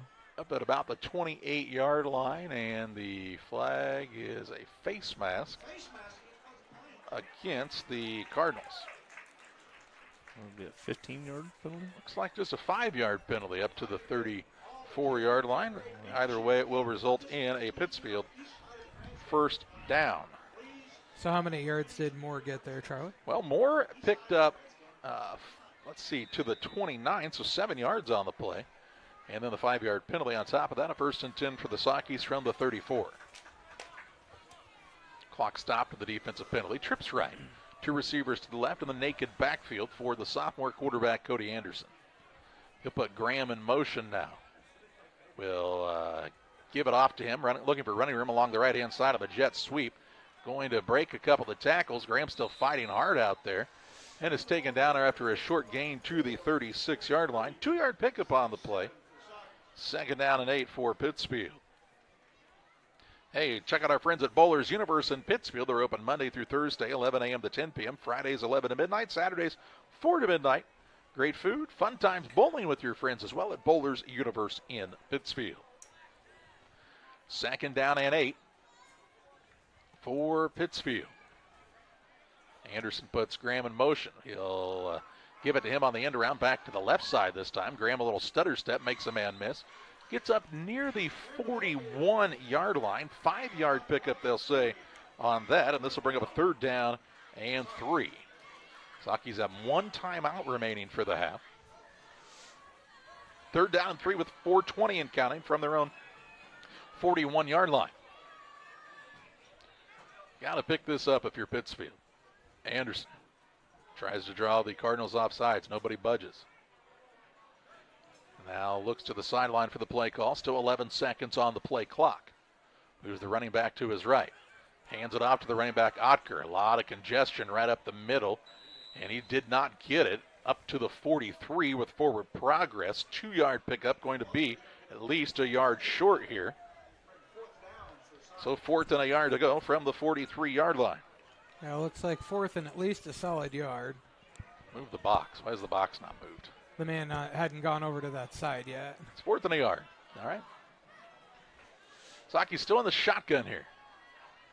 They'll keep it with the quarterback, Anderson. He's got the first down and more. Now trying to break it outside. Gets a block from Cooper. Across the 45. Rushed out of bounds at the Cardinal 41-yard line. A pickup on the play of 16 yards. And a Pittsfield 1st and 10. So the biggest offensive play of the night for the Sockies, to the 40 officially. And Anderson ducks out of bounds after picking up the 1st and 10 for Pittsfield. Clock stop with 3:21 to play in the half. Trips to the right-hand side. Graham is isolated on this side with the safety playing over the top of him. We've seen a lot of teams start to do that over the past couple of weeks. Anderson takes the snap.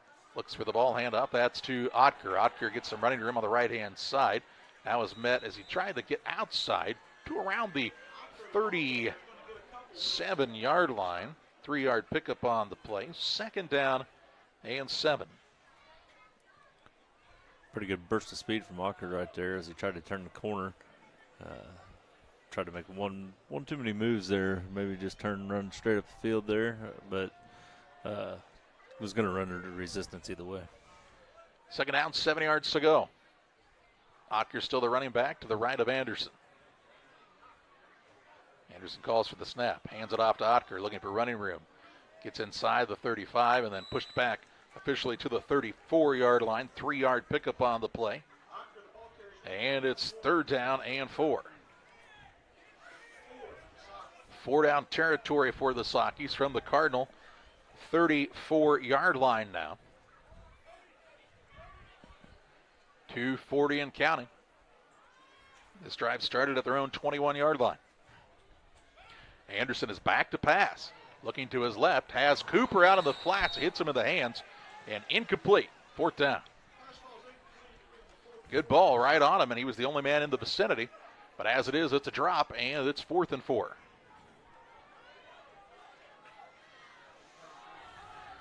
Trips to the left-hand side on this 4th down and 4 yards to go.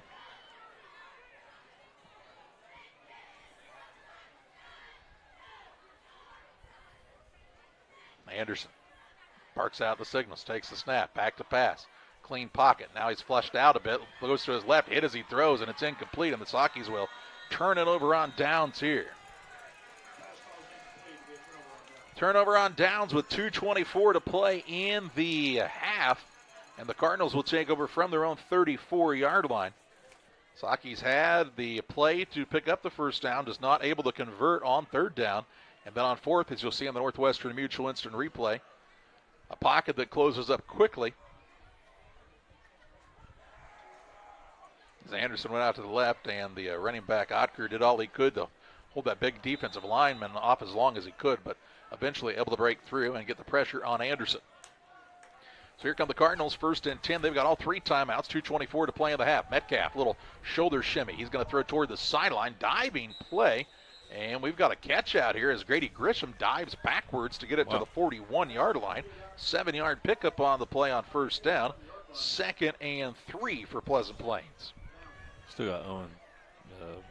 Metcalf. That's Metcalf, yep. He's still in there. He'll throw it out to the left-hand side now, looking for Scott out in space. Breaks a tackle. Uh-oh, he's trying to get to the sideline, and he has. Has the 1st down and more. Down the far sideline, and they'll say he stepped out of bounds at the Pittsfield 35. Is that an end around? That was a pass out to him, just on a quick little hitter out there. That is a 24-yard gain to the Socky 35 and a 1st and 10 for Pleasant Plains. Stopped the clock as well as he went out of bounds. Cardinals trying to take a 3-score lead into the break. They also get the ball to start the 2nd half. 2 receivers wide to either side as the wind picks up a bit here. Socky show pressure. Metcalf back to pass. Good job by the offensive line to pick up the blitz. Throws it to Niemerg out of the backfield. He gets a block, still on his feet down the far sideline, and he'll step out of bounds. Looks to be around the 13-yard line here to Niemerg. Got a 22-yard connection. And it's 1st and 10 from the 13.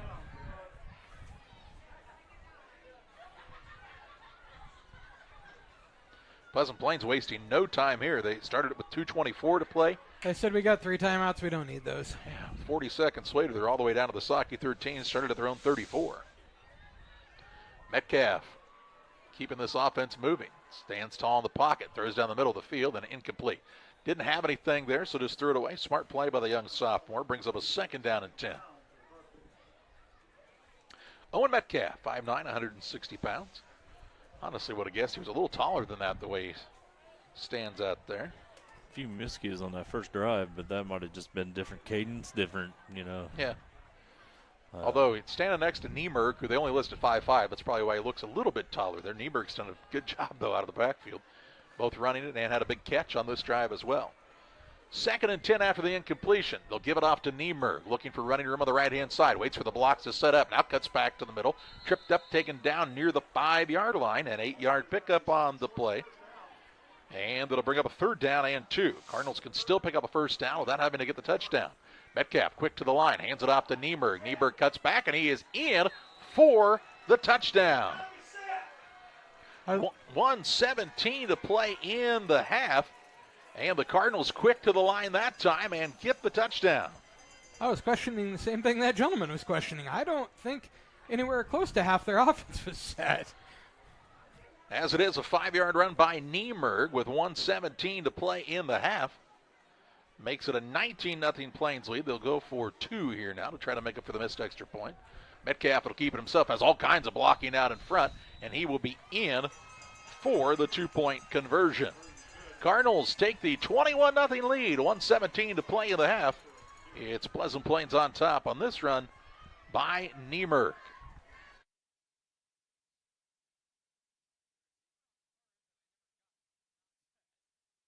At Eagle Valley Bank, we have many products and services to meet your needs. However, we don't have so many choices that you feel overwhelmed. We can customize your banking needs and develop a financial strategy that best fits your life. We offer 5 convenient full-service locations in Bluffs, Griggsville, Maridosia, Mount Sterling, and Pittsfield, and you can also bank online at eaglevalley.bank. Eagle Valley Bank, member FDIC, and equal housing lender.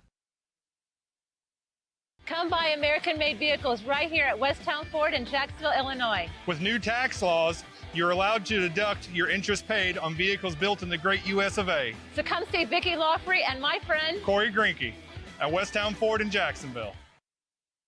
1:17 to play in the half after getting the stop on 4th down against Pittsfield. The Cardinals able to move the ball right down the field. Started at their own 34 with 2:24 to play. 1 minute and 7 seconds later, they take it in on a touchdown by Niemerg on the run to take this 21-0 lead over Pittsfield on the Ridgeline Sales Group scoreboard.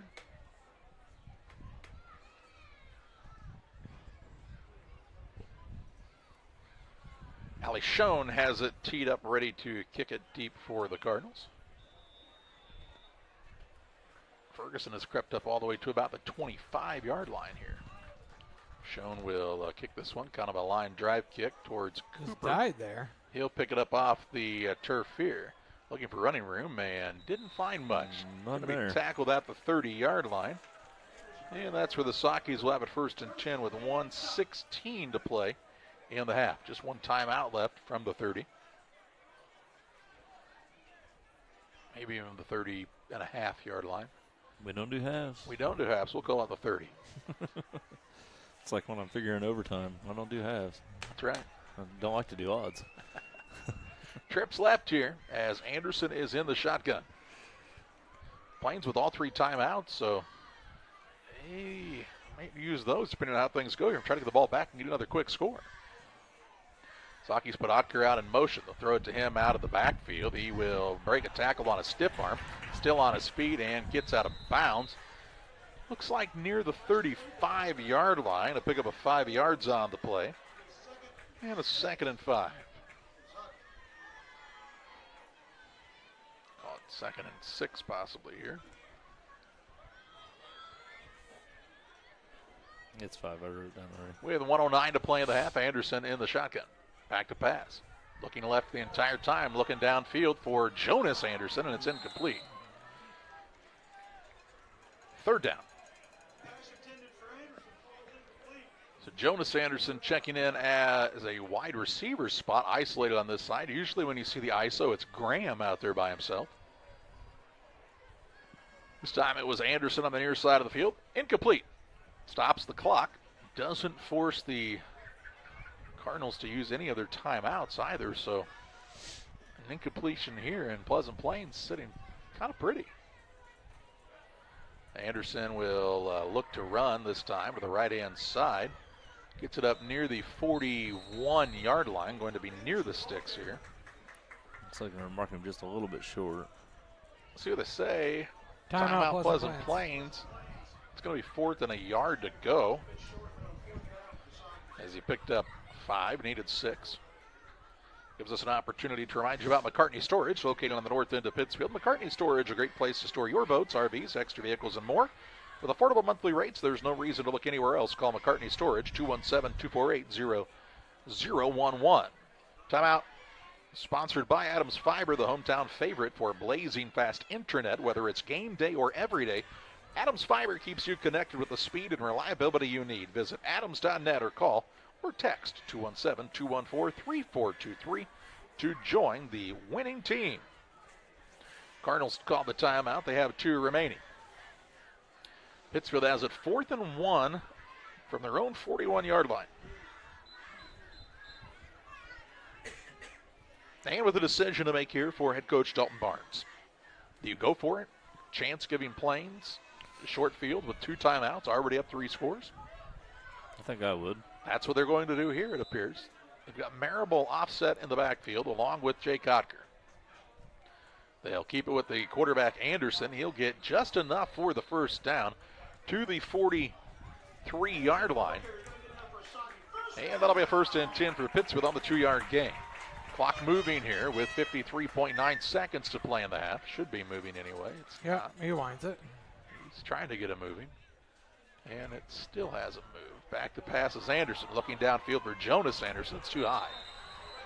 Clock never started. It did right at the end, but not before that. 2nd and 10.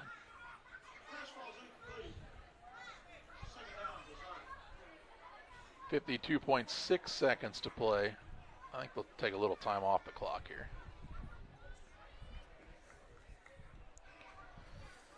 As it failed to start once the ball got set, probably at least 10 seconds off of this thing, I would think. And let's see what they come up with. 43. Yeah. 9 seconds. Yeah, it was 53.9 before, so. Good round number. 10.9 seconds. 43. Anderson in the shotgun, trips right. Back to pass, looking right. Hits Ferguson in the hands, not able to bring it in. 3rd down. Sakis have had a lot of those plays tonight where balls hit the receiver in the hands and the receiver's just not been able to bring it in. That makes it hard for the offense to keep moving the ball. 3rd down here with 39.4 seconds to play in the half. Again, a 3rd and 10. Cardinals have 2 timeouts left. Anderson is back to pass, looking left the entire time, throws it up for grabs, looking for Ryan Harris. It's a fight for the ball, and eventually it becomes an incompletion. Pretty good job by Harris to become a defensive back that time and knock that one away and not allow it to be an interception. It's 4th down. If you're the Sakis, you have to punt it away here. 4th and 10 from your own 43, and Plains with 2 timeouts. You do not want to give them a short field position. Graham will be back to punt, stands at about his own 29. Grisham stands at about his own 29. See if they even give Grisham a chance to return here. I wouldn't. It's a fake now. They'll look up the middle looking for Harris, and it's incomplete. So they ran the fake and will give Pleasant Plains the football with 31.9 seconds to play in the half from the Pittsfield 43-yard line. 2 timeouts left for Plains, so they can do kind of whatever they want on these first couple plays because you can stop the clock. Under Pittsfield's defensive backs, you got to keep everything in front of you here. Metcalf is back to pass, stands tall in the pocket. Now he flushed out a little bit to the right, throws on the run. Penalty flag flies. As it's a completed pass to Schallenberg, but let's wait and see what the flag is about here. Looks to be holding. That'll be against the Cardinals. I thought it might have happened before that even, but So that is behind the line of scrimmage. That'll move it back to around the 47-yard line of Pleasant Plains. That penalty is the Cardinals' 8th penalty on the night for 64 yards. Should be a 1st and 20. If you're the Cardinals, you don't want to get too chancy here. You don't want to give Pittsfield a chance for an interception or return. Pleasant Plains does get the ball to start the second half, already up 3 scores.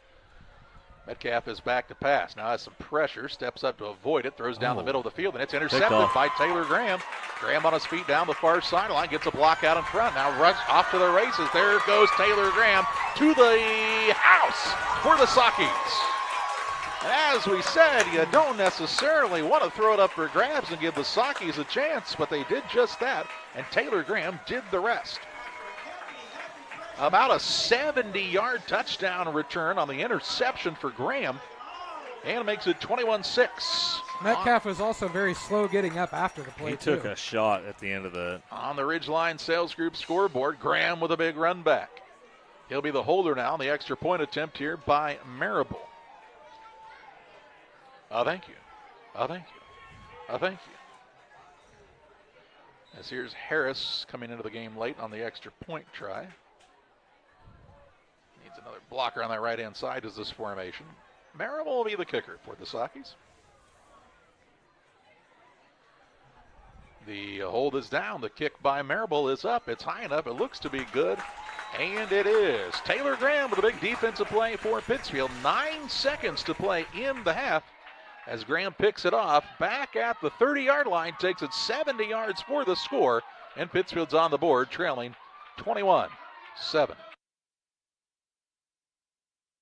When it comes to financial planning, most financial companies focus on your income. At Northwestern Mutual, we focus on your outcome. That's why we know what it takes to succeed both on your balance sheet and in your life. It takes the right financial partner who looks at where you are and where you want to go and designs a financial plan to take you there so you can achieve the life you're after today and every day after. Focus on your financial outcome with Northwestern Mutual. Contact Sheila Davidsmeyer today at SheilaDavidsmeyer.nm.com. Northwestern Mutual is the marketing name for Northwestern Mutual Life Insurance Company and its subsidiaries in Milwaukee, Wisconsin. 9 seconds to play in the half. Pittsfield with the takeaway right at the end of the first half here to get on the board to make it a 21-7 contest on the Ridgeline Sales Group scoreboard.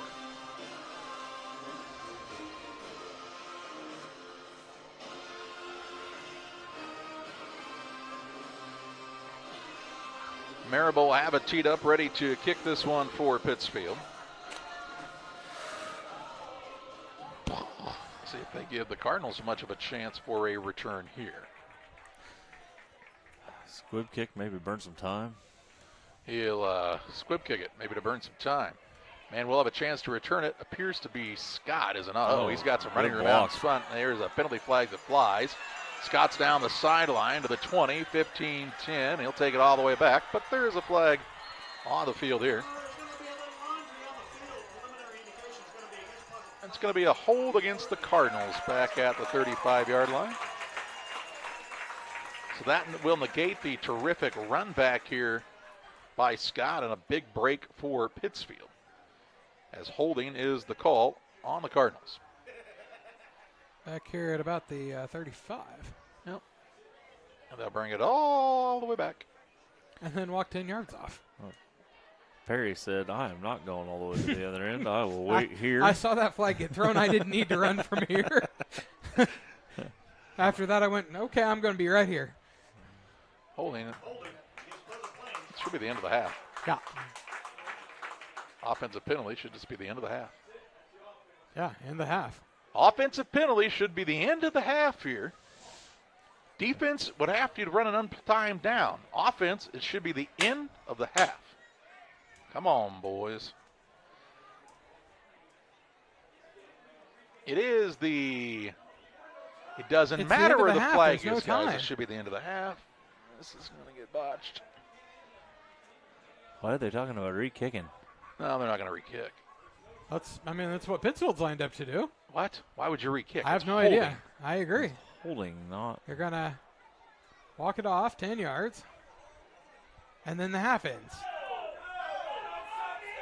No, it should not be an untimed down here. They're going to put the ball at the 25-yard line. That's not right. Should be halftime. It's an offensive penalty, guys. Yeah, there's 20 minutes on the clock right now.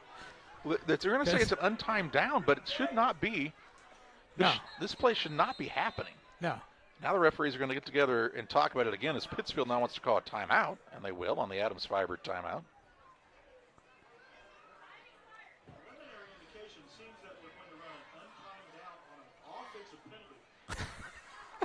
(21-7) the score. Untimed down here.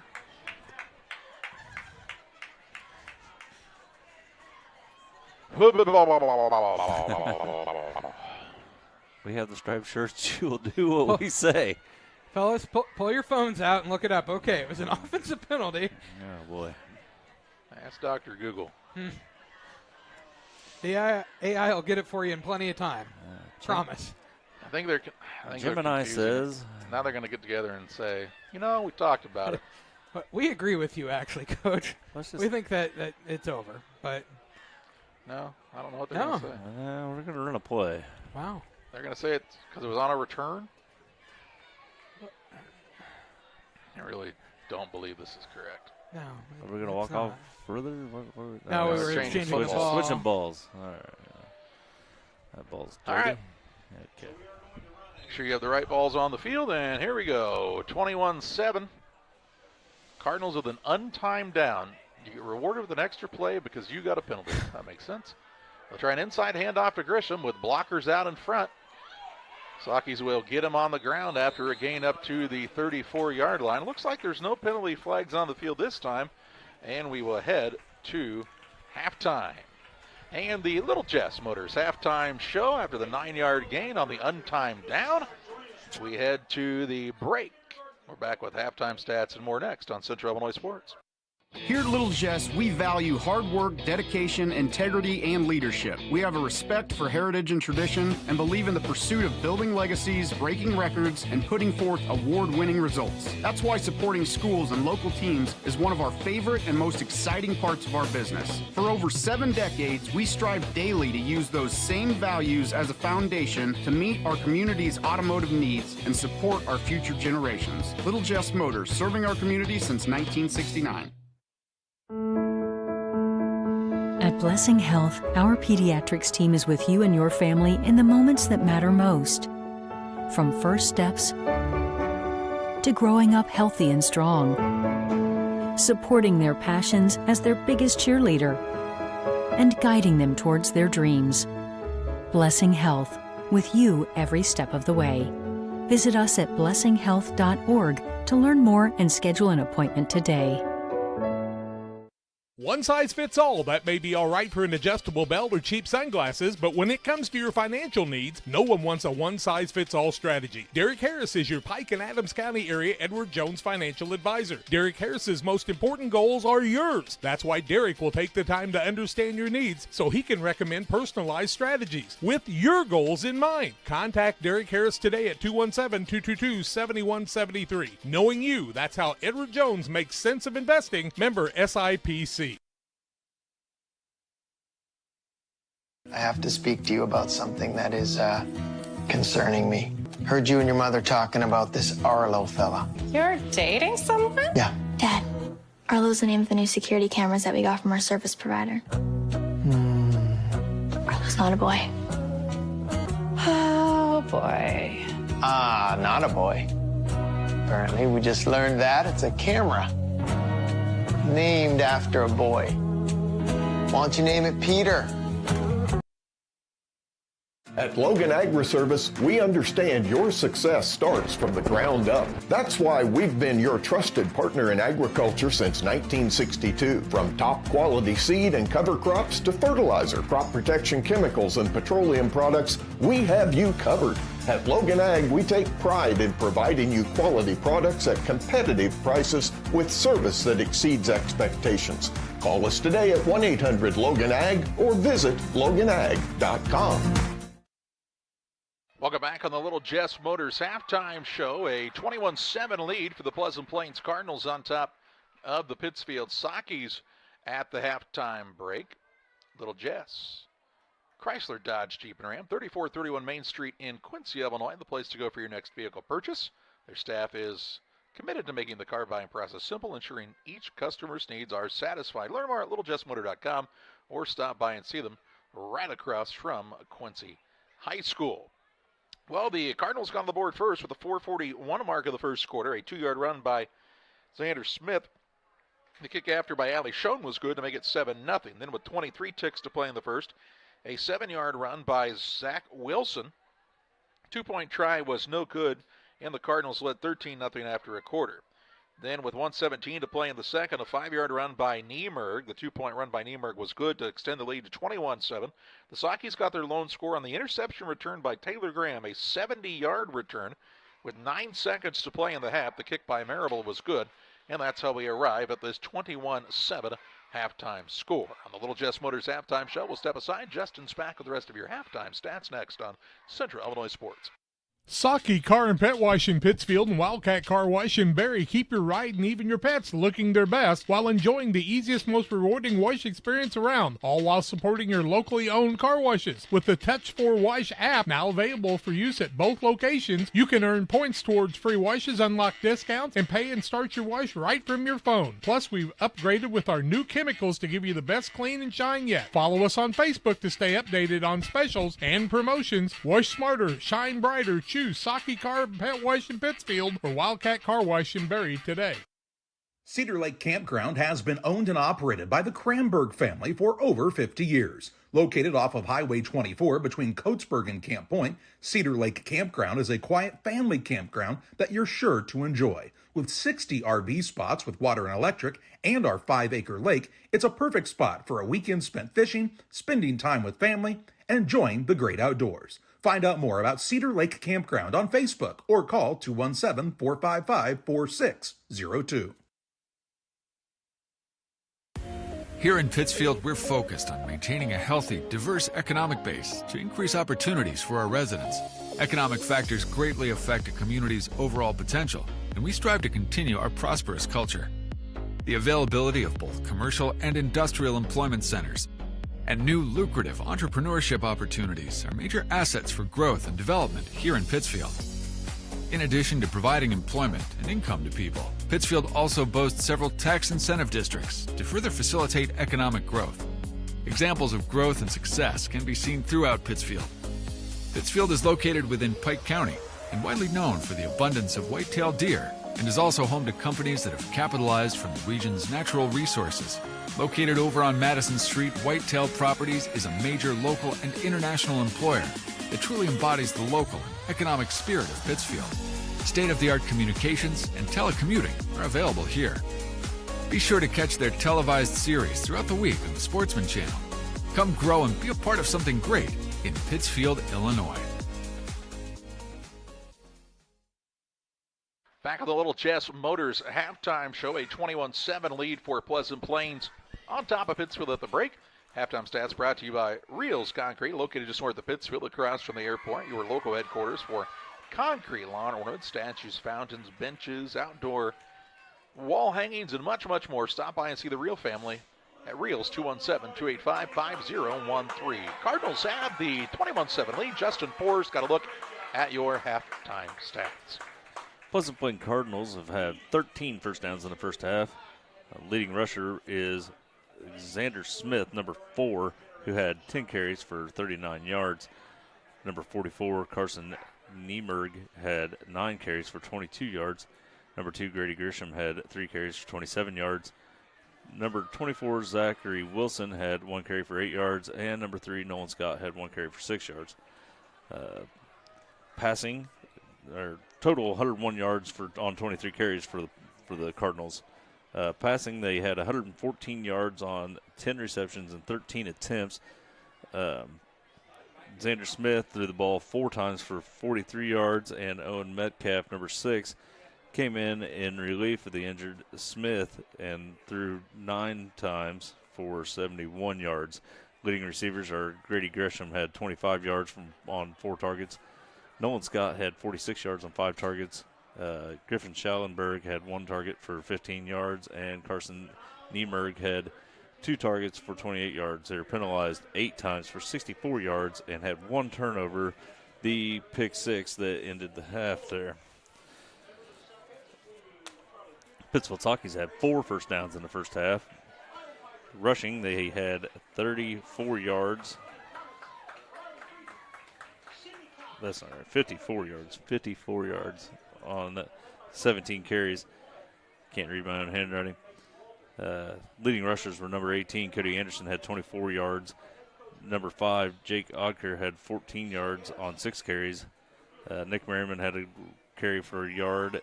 Jaden Moore had 2 carries for 8 yards, and Taylor Graham had 2 carries for 7 yards. Cody Anderson had 43 yards through the air, 3 receptions on 11 attempts. Leading receivers were Bodie Marable, 3 targets, 33 yards. Caden Ferguson, 3 targets, 5 yards. Jake Ocker, 1 target for 5 yards. And they were penalized 4 times for 30 yards and had 1 turnover. The fumble on the snap by Anderson. That is the halftime stats. Thank you, Justin. We'll step aside in the Little Jess Motors halftime show. Back with more from Pittsfield after this. Are you planning on building? Let Pike County Lumber help. Whether it's big or small, we have everything you need. We carry all building materials like siding, roofing, cabinets, decking, doors, and windows, just to name a few. We also have plumbing and electrical supplies along with tools. From building your shop, your brand new home, or kitchen and bath remodel, Pike County Lumber is here to help. We're family owned for 3 generations. Pike County Lumber. For all your building needs, come see us in Pittsfield. Hi, Jay Arnold here with Donahue's Barbershops and Family Hair Centers. You can find us in Pittsfield, 2 blocks west of Walmart, and Mount Sterling on Pittsfield Road, and on the south side of the square in Winchester. We have 6 full-time experienced barbers and cosmetologists to make sure you get the haircut you want. You never need an appointment because we only take walk-ins. Find us on Facebook. Stop by and see us at one of our 3 locations soon. Sugar and Smoke, located on the west side of Pittsfield, offers the most delicious barbecue, ribs on the weekends, nachos, pony shoes, pork, chicken, and brisket. Reuben's so big, just ask for a box. Try the freezer meals by visiting their Facebook page. Wednesday through Saturday, 11 a.m. to 8 p.m. Loaded baked potatoes, appetizers, delicious desserts. Don't wait, grab the gang and head to 1258 West Washington in Pittsfield. Call 217-922-0067. Sugar and Smoke, the talk of the area. You finally found the perfect car in racing blue. You even got them to throw in the LED fog lights for free. Auto Owners insures your car because some people never learn to parallel park. That's simple human sense. Ask Mid-State Insurance Agency in Pittsfield if Auto Owners make sense for you. Keep going. More. No, stop! Griffin Signs in Time at 122 South 9th Street in Quincy is a full-service sign company that can complete any project, from fully wrapping your entire fleet of vehicles, digital signs, storefronts, to creating small banners and signs. The right and professional signage is the difference of getting the job, heading folks in the correct direction to find you, or creating a brand recognition for potential customers. Put the right signs in your customer's mind with Griffin Signs in Time. Call 217-228-7470. Case IH has been an innovator for over 30 years. Case IH has, a great brand of equipment, various product lines from little tractors to big farm equipment. Case IH is the only one that we've ever had, and it's definitely the customer service that we get from Case. They're probably one of the top brands as far as it goes with innovation.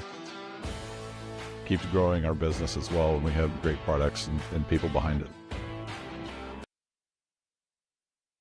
Are you short on time or budget, but your family is hungry? It's time for the Maya Authentic Mexican Restaurant in Pittsfield. Try the Maya Special, a crowd favorite. Delicious grilled fajitas, steaks, nachos mexicano, salads in a tortilla bowl, the tastiest salsa and cheese sauce around, and the fastest service anywhere. You can afford it. It's the Maya Mexican Restaurant on Washington Street. Call ahead with your order and you can pick it up in the drive-thru, 217-285-4526. The Maya Restaurant in Pittsfield.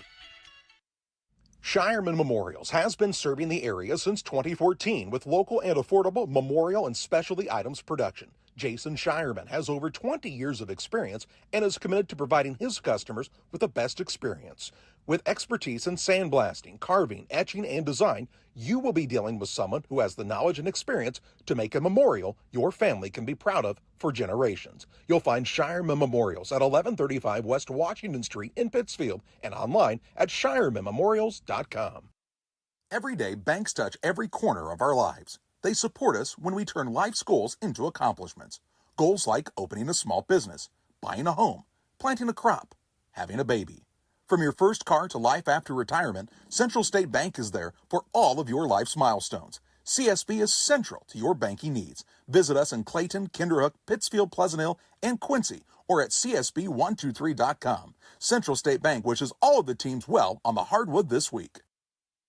When you're ready to restock your pantry, go to Kay's Family Food in Camp Point, Illinois. Open 7 days a week, 7 a.m. through 8 p.m. Be proud, Camp Point area. Kay's Family Food is the only locally owned grocery store in Adams County outside Quincy. Delicious donuts daily, great lunch specials, fresh cut meats, fresh produce. Kay's Family Food are committed to the area and the school. When you support your local store, they can support you and your school and community. When you need to restock, think of Kay's Family Food, 593-6814.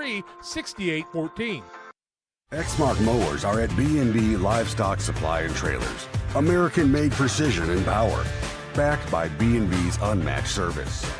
B&B Livestock Supply and Trailers in Camp Point, Illinois. Call, click, or stop by. Cascom is taking internet speed to the extreme with our brand new Ultra package, offering speeds up to 2 gigs. Sign up for Cascom today, and for 1 full year, you'll receive $10 off per month, $15 off per month for 500 megs, $20 off per month for 1 gig, $25 off per month for our brand new 2 gig package. With speeds this fast and deals this incredible, isn't it time you saw the light? Call Cascom today or visit us online to learn more. 800-252-1799. Petty Construction and owner Joe Petty, specializing in commercial and residential roofing systems. They design, build new homes and additions and renovations to your home. Interior and exterior renovations are their specialty. Petty Construction and Joe Petty have the experience in building you are looking for. Call 217-779-6384 or on the web at joe.petty@pettyconstruction.com. Building your community one job at a time. At Farmers State Bank at Camp Point, we're proud to have been a part of our community for over a century, supporting families, athletes, and fans every step of the way. Just like your favorite Panthers team, we're dedicated to giving our best.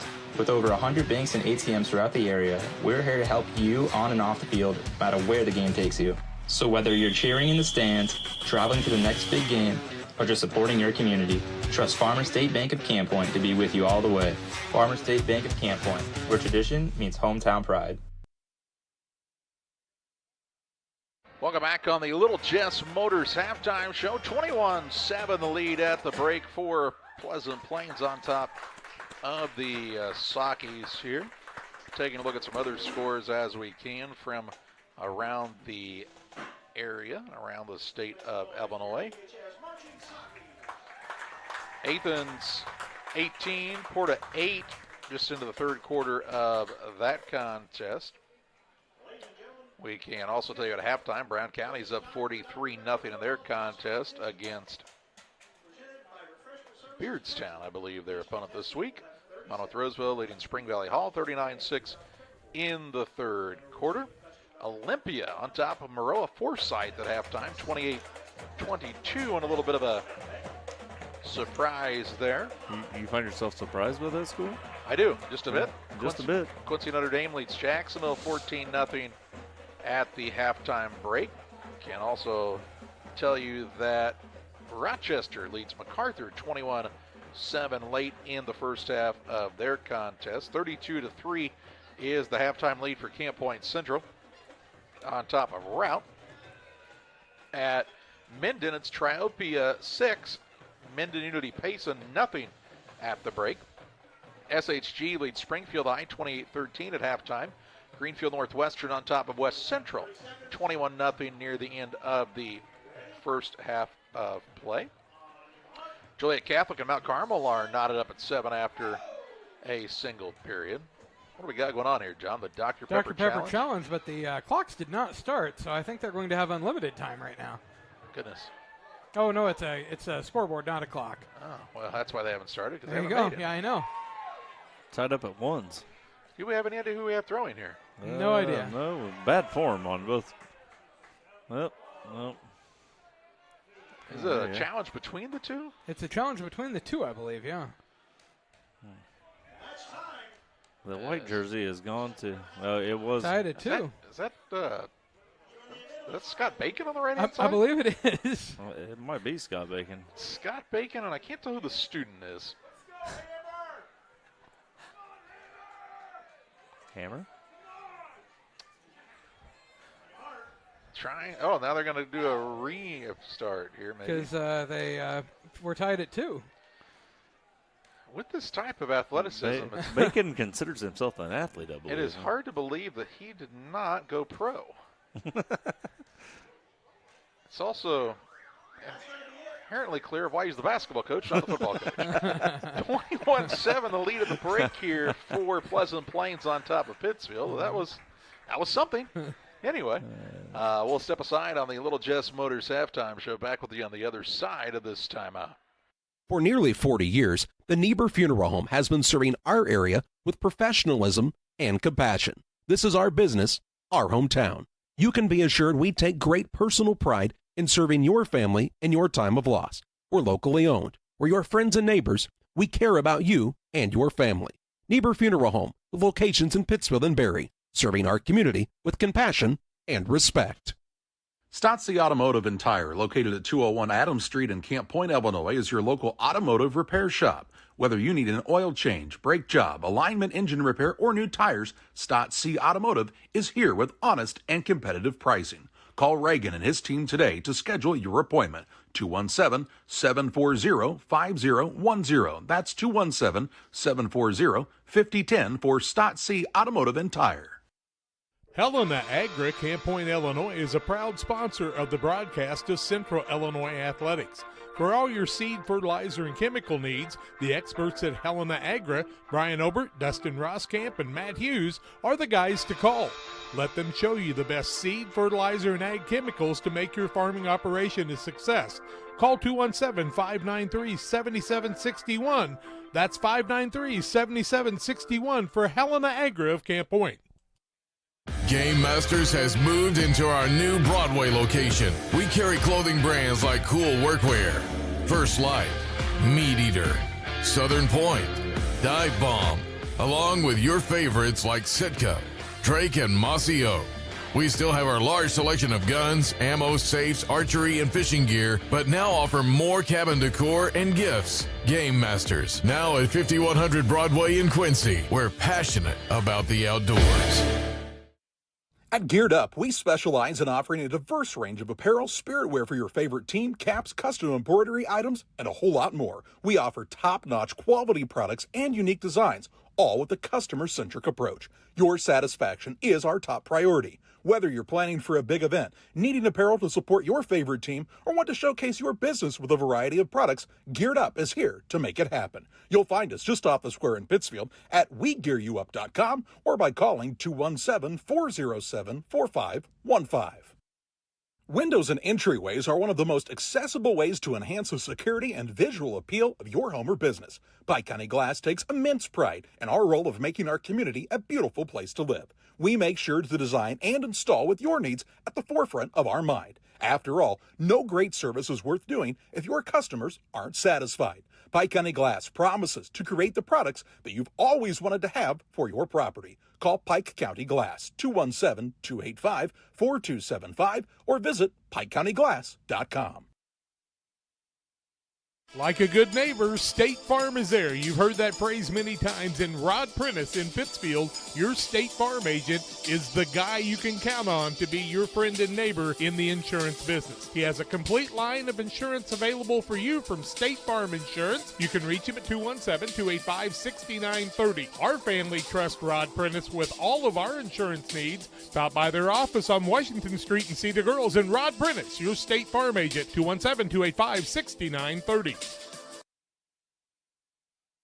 Welcome back to Glenn C. Smith Field. Just about ready for second half action here.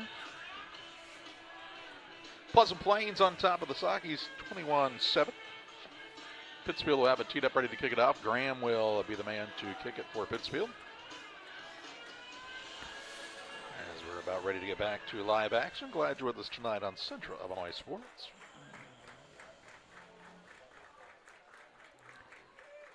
Got to assume that defense was the focus of the locker room for the Sockies.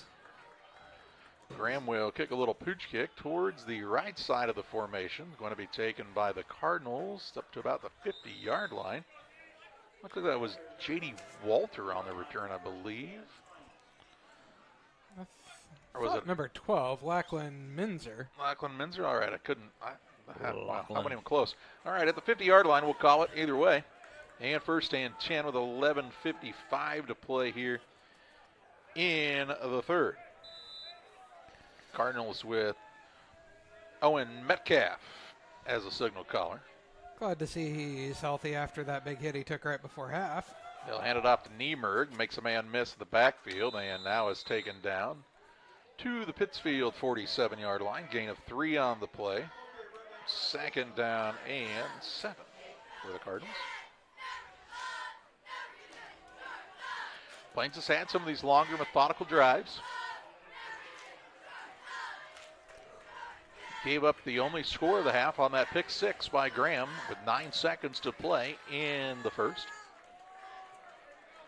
Metcalf takes the snap. He'll hand it off again to Niemerg. He is drugged down after a short gain to the 45-yard line. 2-yard pickup once again.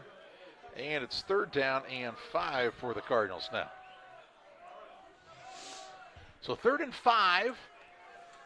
Usually about the time you're looking for Grisham or Scott here if you're Pleasant Plains. Metcalf makes sure everybody's set. Fakes the handoff, throws it out to the left. There's Grisham on the catch. Catches it inside the 40. Still on his feet to the 35. Now the 33-yard line on the pickup. A 12-yard pickup on 3rd and 5, and it's a first and 10 for Pleasant Plains. Grisham moved down the field far enough that he'd have the first down on the catch. And he sat there in the pocket and just waited for the ball. First and 10 from the Socky 33-yard line now. 2 receivers to the right, 2 to the left-hand side. Niemerg stands to the right of the quarterback, Metcalf. They'll put Grisham in motion from the left side of the formation. They'll throw it out to Scott. Scott with some space out in front of him. Now with forward progress stopped, they'll blow the whistle. Catches it to the 22-yard line, an 11-yard pickup, and another first and 10 for the Cardinals. They'll get the chains moved and wind the clock here. Metcalf has stepped in due to the injury and has done well here. Gives it off to Niemerg. Niemerg chased down from behind after a gain to the 20-yard line. 2-yard pickup. Metcalf got 94 yards through the air since coming on in relief. Has looked pretty comfortable back there. That big offensive line has given him a lot of time here tonight. And pretty good targets out there, and Grisham and Scott. Here comes Zach Wilson onto the field to play running back as Niemerg gets a little bit of a break. Here's the snap. They'll hand it off to Wilson. Wilson picking his way through the defense and all the way down to the 10-yard line. 10-yard pickup, and it'll be first and goal to go here from the 10. Was that Zachary Wilson? That was Zachary Wilson. First down, 10 yards to go. First and goal, in fact. With Schallenberg to the left. Wilson still in there as the running back. They'll give it off to Wilson. Wilson trying to bounce it out now. Chased down from behind. Around the 7-yard line. Pickup of 3 on the play. Second down and goal to go from the 7 now.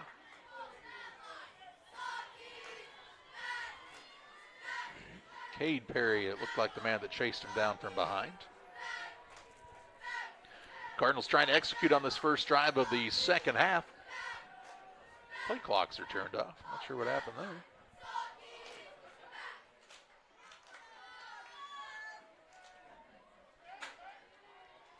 Second and goal from the 7. Looked like a false start possibly, but not called here. Running back takes the ball to the 5. That is the quarterback, Metcalf. They'll mark him right at the 5-yard line. 2-yard pickup. 3rd and goal from the 5. If you are Pleasant Plains, you're thinking about, if you don't get it here, possibly a little short field goal. They'd like to pick up the touchdown here. Metcalf is in the shotgun, and the Cardinals will call the Adams Fiber timeout. Their first of the second half. The official timeout brought to you by Adams Fiber, the hometown favorite for blazing fast internet. Whether it's game day or every day, Adams Fiber here to keep you connected with the speed and reliability you need. Visit adams.net or call or text 217-214-3423 to join the winning team. I have to speak to you about something that is concerning me. Heard you and your mother talking about this Arlo fella. You're dating someone? Yeah. Dad, Arlo's the name of the new security cameras that we got from our service provider. Arlo's not a boy. Oh, boy. Ah, not a boy. Apparently, we just learned that it's a camera named after a boy. Why don't you name it Peter? After the Cardinals timeout, they'll have the ball 3rd down and goal to go from the 5-yard line. Their first timeout of the second half. So Auburn's on top of Riverton 25-8 with 7:31 to go in the 3rd. Trying to pick up their first victory of the season are the Trojans. 3rd and goal from the 5. Metcalf in the shotgun, Nieberg to his right. Off balance line to the right-hand side. Metcalf will keep it himself, looking for running room, and is down at the 4. Gain of a yard on the play, and it's 4th and goal from the 4-yard line. 8:15 and counting in the 3rd. They will run some new players onto the field. Is this possibly the field goal unit? Grisham now coming on the field, and he's a little hobbled. Not the field goal unit. They're going to go for it here. I'll say, what is 4th and goal from the 4-yard line. Metcalf in the shotgun, fakes the handoff, looking for that quick slant. It's in and out of the hands of Scott as the pass was a little behind him, and the Saukey defense has held. So with 7:45 to play in the 3rd, Pittsfield will take over at their own 4-yard line. 1st and 10. So a long way to go here for the Saukeys from the 4. First play, you want to just get it out of the shadows of your own goalpost. Jake Otker is lined up in the backfield. He and Anderson are both standing in the end zone here. Anderson takes the snap. Going to keep it himself, looking for running room, and it closes up quickly. Nice play that time in the backfield by Lucas Schwartz. Tackles him for a 1-yard loss to the 3. It's 2nd down and 11. not really the way you want to go when you're that close to the visiting end zone. Anderson is again in the gun here.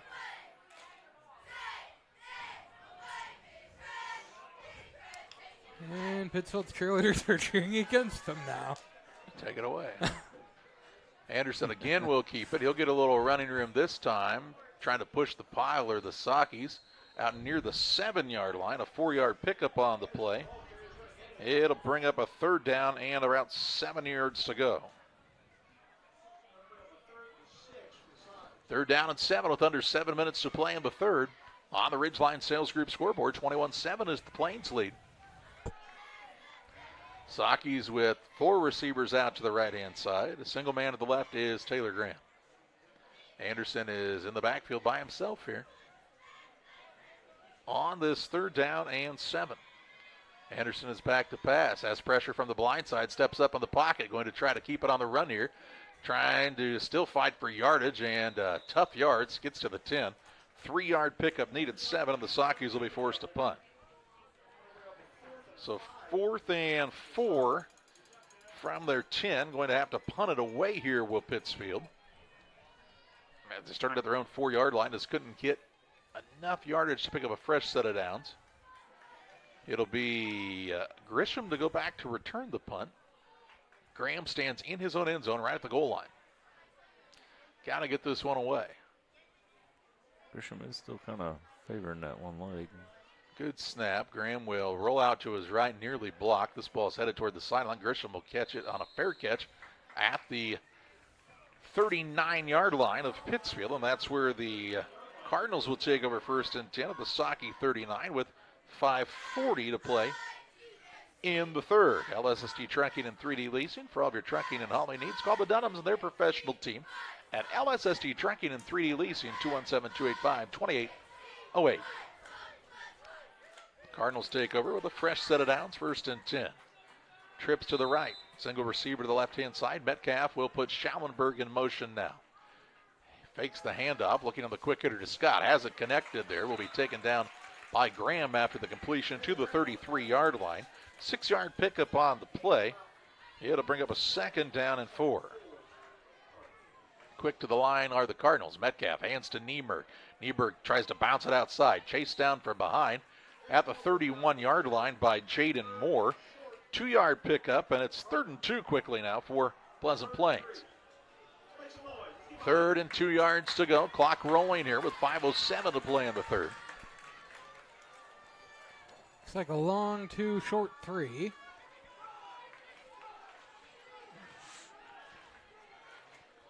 Snap back. They'll try that inside handoff to Schallenberg. Puts his foot into the ground, eludes the defenders, and he is off to the races. This is Grisham, excuse me. He'll take it all the way down to the 1-yard line. A lot of resistance from the Saukeys. Grisham just said, how about a hard turn to the left, and takes it down to the 1, a 30-yard pickup. And it's 1st and goal from the 1-yard line now for Pleasant Plains. And they've got a man down back near the original line of scrimmage with an apparent injury. Dawson Whelan. Looks like Zane Blakeman, I believe. Well, that was 52. 62, I think, but could be. Now the Saukeys sideline and the officials having a conversation.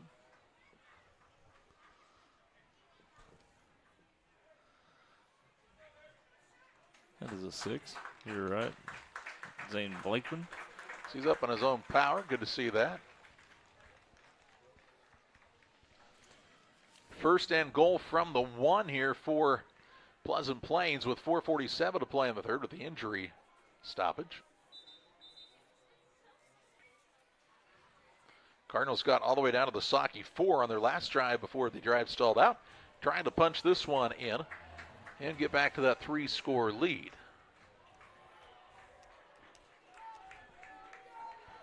Grisham had the big run, then he came out really favoring that one leg. See if they want to give it off to Niemerg again here. Everybody's in tight on this set. They'll give it off to the quarterback, young Mr. Metcalf, and he'll take it in from a yard out for the Pleasant Plains touchdown. That puts the Cardinals on top, 27-7 on the Ridgeline Sales Group scoreboard. And Allie Schoen is on for the extra point attempt.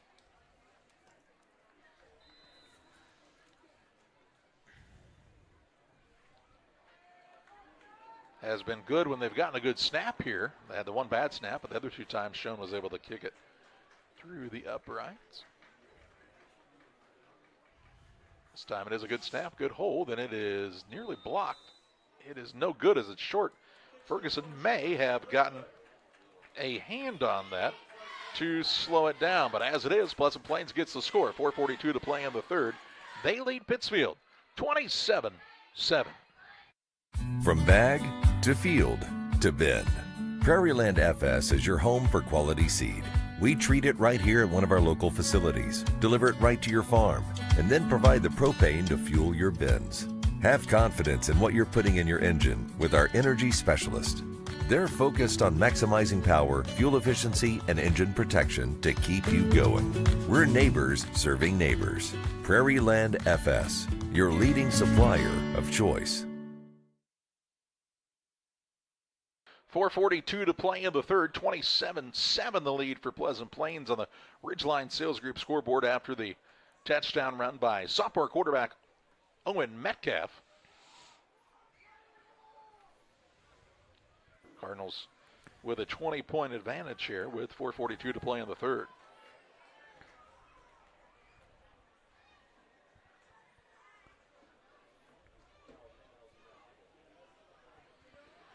And we have Schoen teeing it up, ready to kick it off once again here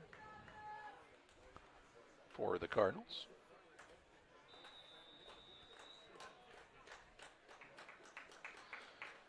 She's ready to go, as is the rest of the kicking team for Pleasant Plains, and will kick it towards Dominic Cooper here around the 25-30-yard line. Cooper stutter step, still on his feet at the 40, 45, still running. Now going to break free a bit, 40, 35, 30.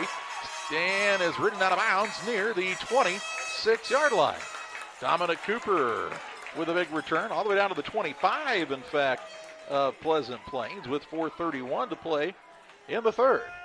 Looked like he was stopped twice on that return, but he just kept on moving, did the senior Dom Cooper. Got some good blocks out there and just kept finding holes. He's got good speed, does Cooper. Really pretty good runner on the track team for the Sockies. It's good, like mid-distance guy, 400, 800 guy. Socky have Taylor Graham lined up at quarterback on this play. They'll try the keeper to Graham. Going to try to get the corner here. Breaks one tackle, can't get away from another, and is taken out of bounds near the 23-yard line. 2-yard pickup on the run by Graham. We'll bring up a second down and 8. A Wildcat formation there for Pittsfield. Graham's third carry on 9 yards. He's lined up again in the backfield. They're going to have a quarterback. Nope, I was wrong. They're not going to have a quarterback. Oh, it's Cody Anderson split out wide to the left. He's down now to the sidelines. They bring another receiver in. Graham will take the snap, keep it himself, looking for running room. Breaks a tackle, still running forward to the 16-yard line. A pickup on the play of 7 yards, and it brings up a third and short here for the Sockies around the 16-yard line.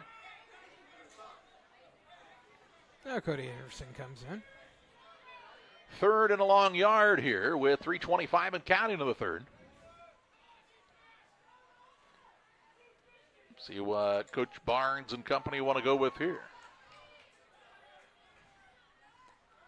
They'll move Marable to the right of the formation. Anderson takes the snap.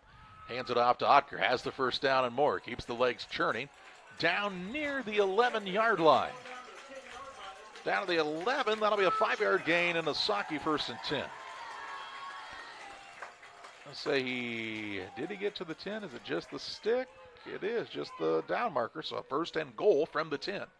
As far to go as you can on a 1st and goal. Anderson in the shotgun. Will hand it off to Otker. Otker runs through an arm tackle. Bounces off. He's going to go for a Socky touchdown. Touchdown, Pittsfield. Jake Otker, the senior, on the 10-yard run. And gets the Sockies on the board on the offensive side for the first time tonight to make it a 27-13 lead.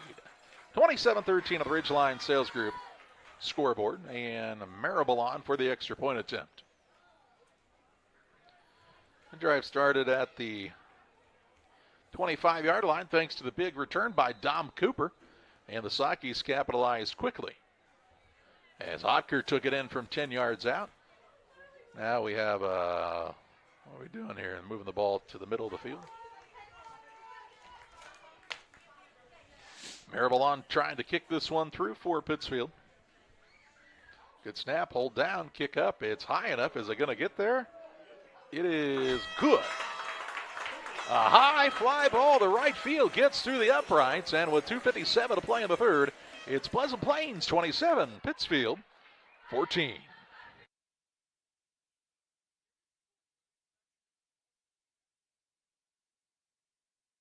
Damon Plumbing, serving all of Pike County and the surrounding area with quality residential and commercial plumbing services. Damon Plumbing offers septic installation, drain cleaning, new water lines, remodel work for your home, or if you're planning a new build, make sure you include the Damon guys. To get it right the first time, Braden, Doug, Corby, and the Damon Plumbing crew can take care of you. Call Braden at 217-491-5415 or Doug at 217-617-2318. Damon Plumbing, recommended by our family for your family.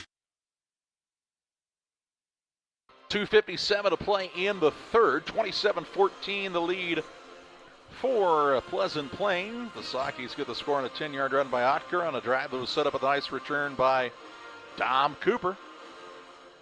Still a lot of time left in this game.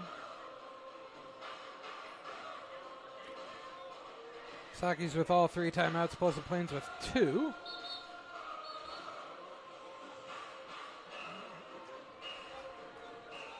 All right, the Saki kickoff team is onto the field, and Zane Perry is going to be kicking off. What do you think this might be? I think he's a big, booming-footed guy, and he's going to put the ball through the uprights here. It'll be Perry's first kickoff of the season. As long as he can kick it 10 yards, that's all I need out of him right at the moment. As long as it doesn't go for a 5-yard loss, we're good to go. Perry having a little trouble teeing the ball up. Now he gets it ready to go. He said, did it fall over? Nope, it hasn't yet. Okay, good. That didn't look that hard. Lefty. 2:57 to play in the third. Onside attempt coming here possibly. It is a hard ground ball taken by Nieberg. He'll dive on it at the 49, and that's where the Cardinals will have it 1st and 10 at their own 49-yard line with 2:55 to play in the third. Waters Concrete and Tim Waters. Say, folks, if you're looking to have some concrete work done, nowhere else to look other than Waters Concrete. New builds, driveways, decorative patios, sidewalks, anything with concrete. Waters Concrete, the place to go. 309-252-1052. Perry says, hey, yesterday that ground was hard enough, that ball bounced every time. Today it rained. Metcalf in the shotgun. He'll try the inside handoff to Grisham, waiting for the play to develop. Saki's did a pretty nice job to stay home that time and tackle him for a 1-yard loss. Loses back to the 48-yard line, and it's a 2nd down and 11. Plains said, hey, that's worked multiple times. I think they just had a man who was on the bottom of the pile. All right. Really good job on the outside contain that time by Caden Ferguson to turn that back in. Metcalf is in the shotgun. 2 receivers wide either side. He is back to pass, looking left. That's Grisham along the sideline. Retreats and is going to get forward progress to around the 47-yard line. That's a pickup of 4 yards. It's to the Pittsfield 47. And it's 3rd down and 7 for the Cardinals, just past midfield. 2 minutes and counting of this third quarter. 3rd and 7. Plains has been pretty good in these situations here tonight. They're trying to keep that streak alive. Pittsfield trying to get off the field. Now a little delay in getting the play call in here. Play clocks are off for whatever reason. The back judge not counting it, but this was still plenty of time. Nieberg goes out into the flats. Metcalf looking down the middle of the field, an incomplete pass, and a penalty flag flies here. That was late. Whew. Looks to be a pass interference penalty, but let's wait and see what the official tells us. Both pass interference calls tonight have been very, very late calls. It is pass interference against the Sakis. I So that'll disagreed with be both of them. a 15-yard penalty and will result in a 1st down. Should move the ball to around the 32. The 5th penalty on the Sakis tonight. So 1st and yards. 10 via the penalty. As they say, the man got a little too early on the contact that time. It was also not really a catchable ball. Like you said earlier, not something that's considered in high school, but I think if I'm a ref, I kind of consider that before I throw it. 2 receivers to the right, 2 to the left-hand side. Fresh set of downs from the Pittsfield 32 for the Cardinals. Metcalf in the shotgun. Puts a man in motion. We'll hand it off to Nieberg. Nieberg right up the middle. He'll be taken down near the 28-yard line. 4-yard pickup on 1st down for the Cardinal running back. 2nd and 6 here. I told you, Nieberg, not a large young man, 5'5", 150 pounds. Man, he runs hard. He gets a break as Zach Wilson is back in. 2nd and 6. Just over a minute to play in the third.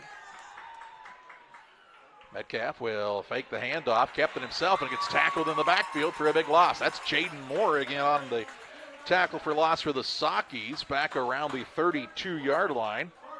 Loses 4 on the play and brings up a 3rd down and 10. Zan Perry was right there on it also. So 3rd and 10 now. Another 3rd and long situation on this drive for Pleasant Plains. Try to draw the Sockies off sides. Did they? No. They did have a man jump, but they say he didn't cross to the neutral zone. Metcalf in the shotgun. Puts Grisham in motion from the left to the right. He's back to pass. Rolling out to his right. Throws it downfield. Looking for Grisham. Hit as he caught it that time by Ryan Harris. Out around the 31-yard line. Call it the 30. 2-yard pickup on the play. And it's 4th down and 8 yards to go. That'll be the final play of the third. We head to the 4th. It's Pleasant Plains 27, Pittsfield 14. The Cardinals will have it 4th down and 8 yards to go to start quarter number 4 when we come back. Welcome to Douglas Automotive and Tire, your expert truck and car repair center in Pittsfield, Illinois. We provide full service from oil changes to new tires and everything in between. Contact us today to schedule service. We're located at 303 West Jefferson Street in Pittsfield, Illinois. Call 217-922-0064. That's 217-922-0064. Britton and the gang know cars, and if you need repairs, call Douglas Automotive today for all your repairs. Foster Farm Equipment is Western Illinois' resource for equipment, service, and parts.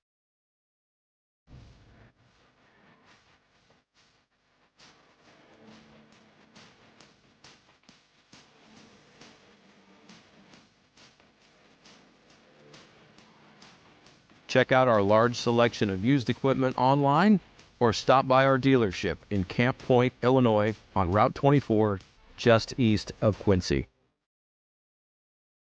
We are ready for quarter number 4, 27-14. The Pleasant Plains lead on top of the Pittsfield Sockies after 3. Cardinals have the ball, 4th down and 8 yards to go from the Pittsfield 30-yard line. Big play to start the 4th. Grisham, Scott, and Minzer split out wide to the left. Metcalf in the gun. He's rolling out to his left. Looking downfield, looking for Grisham. It's incomplete. No penalty flags this time. And it'll be a turnover on downs. So the Socky defense with a stop. 11:54 to play in the ball game. And Pittsfield will take over 1st and 10 from their own 30. Trailing by 2 scores.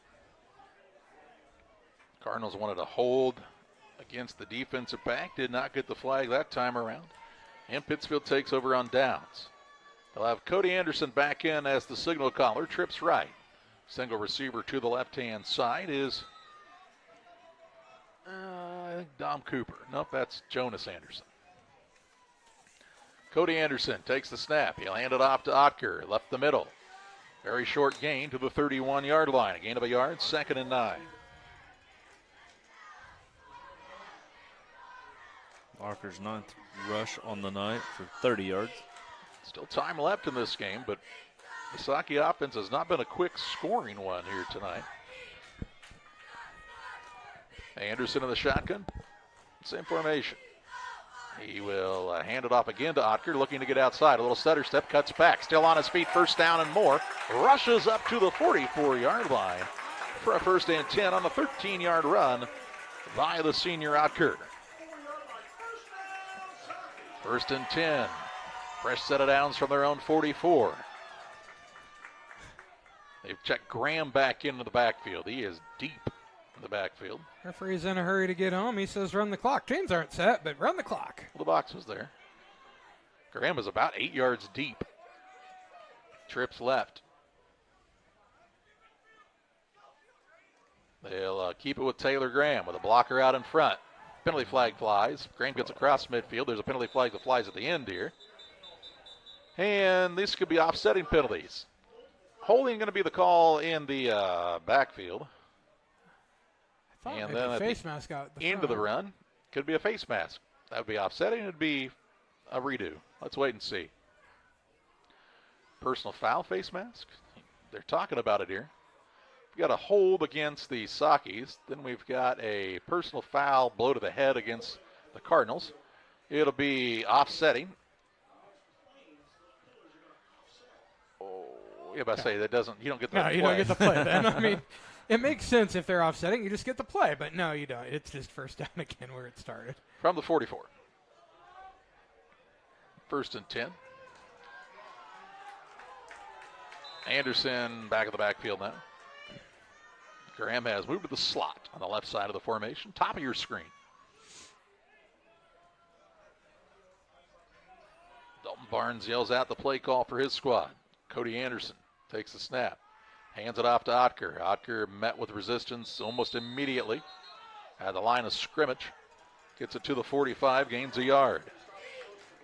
2nd down and 9. The Pike County Express, your local family-owned newspaper, serving Pike County since 1991. Check them out each Wednesday on a newsstand near you. Anderson's back to pass. Pump fakes, now throws out into the flats. There's Ferguson. Ferguson trying to wrestle away from the man. Can't do so, but does secure the catch to the Cardinal 47-yard line. A pickup of 8 yards on the play. And it'll be a 3rd down and a yard to go now for the Sockies. In Plains territory, just across midfield. 3rd and 1. Cody Anderson takes the snap, keeps it himself, looking for running room, tries to break it to the outside, has the 1st down. Now turned backwards near the 44-yard line. 3-yard pickup and a 1st and 10 for Pittsfield. Quick to the line here to the 44.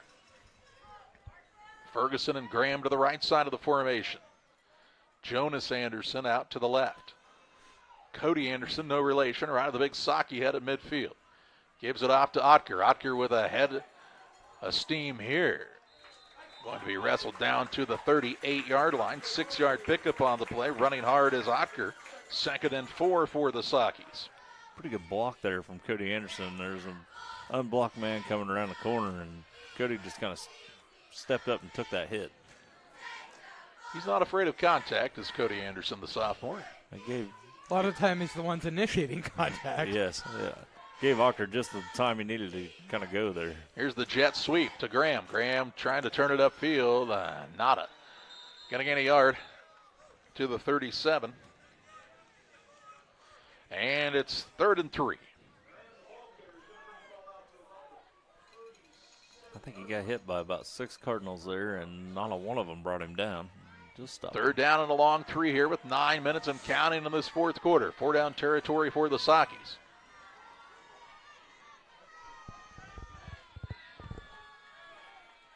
Anderson shouting back to the sideline, asking to clarify something on the play call. Graham now doesn't know what the play is. They'll hand it off to Moore. Moore is taken down quickly by Schallenberg for a 1-yard loss.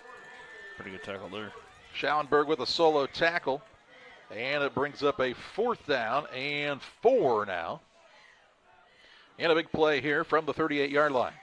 Thought maybe we'd see a timeout with all the confusion on the last play, but 4th and 4.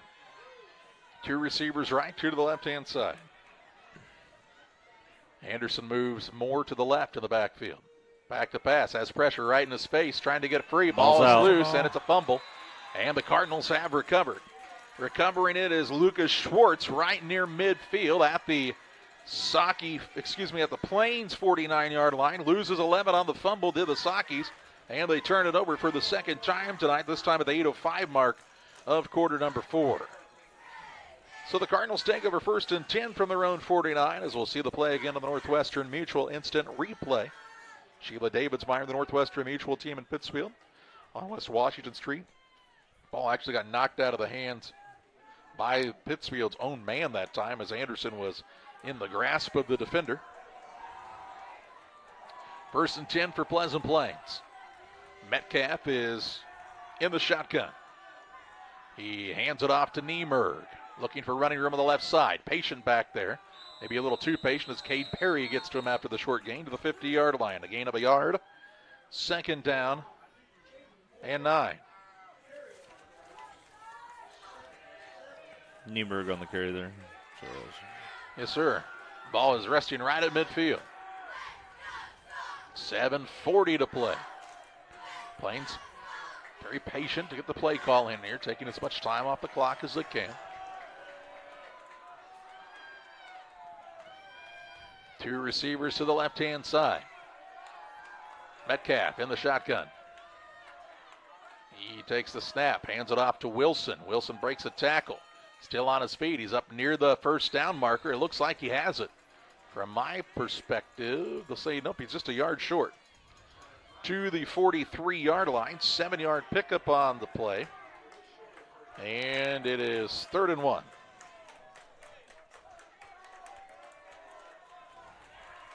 Probably 4 down territory, so you're looking at 2 plays to stop here. Tried the hard count. Nobody jumped this time. 3rd and a yard with 6:50 and counting.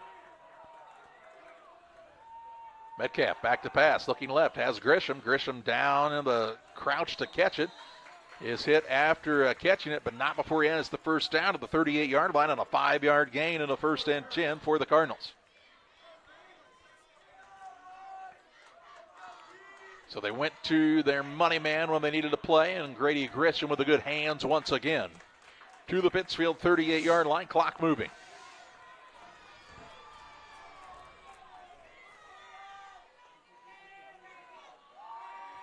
Cardinals with everybody looking to the sideline for the play call here. Metcalf in the shotgun. Takes the snap, back to pass, looking left, looking downfield, looking for Scott behind the defense, and it's broken up by Graham on a nice defensive play. 2nd and 10, stops the clock. Intended for Scott. Yep. 2nd and 10. As the Cardinals will run some new personnel in here. Bringing into the contest Cale Maddox. Had a little extra blocking power. He's a 6'2", 265-pound junior, tight end. 2nd and 10 from the Pittsfield 38. Scott checked out. Little wing back on the right-hand side, and Grisham. Snap back, Niemerg on the run. He'll tiptoe inside the 35 to the 34-yard line, a 4-yard pickup. And it's 3rd and 6 for Pleasant Plains. 4 down territory with the clock counting down now, under 6 minutes to play. 16th carrier for Niemerg tonight, 40 yards. They've been hard yards for Niemerg all night, but he's been able to get them positive most of the time. Yeah, a lot of 2 and 3 yard carries. Inside handoff to Grisham, looks to cut back against the grain now and is going to carry the tacklers. That forward progress is going to be very close to the first down marker. Looks like he's going to get around the 28-yard line. If that's true, that should be enough for a first down. Depends on the spot. They're going to call it 4th and a yard here, so give them a 5-yard gain. 4th and a yard with 5:20 and counting. Watch the ball. First, yep, that's exactly the first thing you want to think about here. You can't jump. Ball right in front of you. Got to really watch it. 4th and a yard for the Cardinals. Same formation. Grisham in the wing on the right-hand side. They'll keep it with the quarterback, Metcalf. Tucks in behind the defender. Penalty flag flies in late here. And let's wait and see what the flag's about. He's signaling face mask. Yeah. Face mask against Pittsfield. So he picked up enough for the first down, and then face mask is the call. Took the ball to around the 27-yard line, so gained the yard that he needed, and then they'll add on yardage as well, and it'll bring up a 1st and 10. Call it a 5-yard variety to the 23-yard line. First down, 10 yards to go.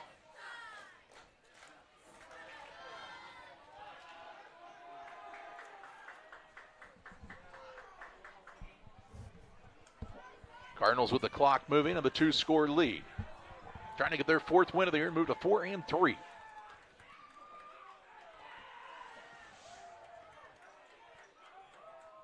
Metcalf in the shotgun. Moves the tight end to the left side of the formation, and a penalty flag, so we're going to see a delay of game. And he's going to be like, well, the clock's not on. I looked at the play clock, and it wasn't moving, so I didn't know. Delay a game to call. 5-yard penalty. Moves the ball back to around the 28-yard line and brings up a 1st and 15.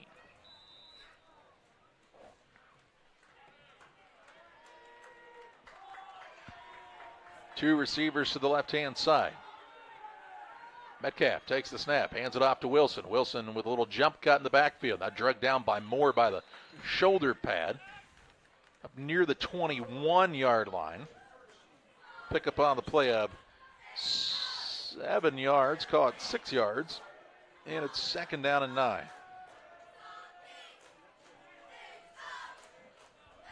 Under 4 to play. If you get to a 3rd down here, if you're Pittsfield, I would expect a timeout. Yeah. 2 receivers right. Metcalf in the shotgun. Man, he's done a really good job stepping in here. He is back to pass. Lots of pressure in his face. It's going to be picked off by the Sakis, and they've got the man running down the sideline. That looks to be, is that Ryan Harris? It is. Ryan Harris. Ryan Harris with the 2nd interception of the night for the Sakis, and returns it to the 50-yard line. 3:32 to play, and Pittsfield with a little life. The sophomore Harris with the pick.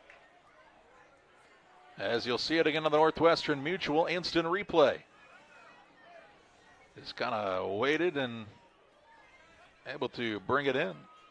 Chased down from behind, but not before he got to midfield. 1st and 10 for the Sakis. Cody Anderson in the shotgun. Back to pass. Looking left. Fakes. Now going downfield. Looking for Ferguson. It's incomplete. Really nice defensive play there. Really good defense, actually. Yeah. 2nd and 10. Clock stops at the incompletion. Defender knew he was bigger than Ferguson, and he just played the ball. Stayed right with him step for step that time. Did not bite on that little shoulder check. Graham now lined up in the backfield for the Sakis. 2 receivers to the right. They'll keep it with Graham on the outside, and he'll be slung backwards. That play goes the wrong direction for Pittsfield. Back to the 46, loses 4 yards. And it'll be 3rd and 14. Is that a pass or a run? It was a run by Graham. Just a direct snap. Anderson back in the shotgun here on a 3rd and 14. 3 minutes and counting in this one. Cody Anderson, the sophomore quarterback, takes the snap, back to pass. Throwing it downfield, has Marable behind the defense, but it's overthrown. Had a lot of pressure, had to get rid of it, and not able to get enough air under it. 4th down. The Sakis will be forced to go for it here on a 4th and 14 with 2:48 left. Yeah, Marable had his man beat that time. Just by the time he looked up for the ball, it was already by him. Yeah. Trips to the left-hand side, and Marable, Graham, and Ferguson. Jonas Anderson is the single receiver to the right. Here comes the linebacker blitz. Anderson steps up, looks down the middle of the field, was looking for Graham. Looked to be pass interference, and it is. Should be enough for a 1st down. Yeah, well, it's 15. But we never know anymore. Yeah. Pass interference is going to be the call here.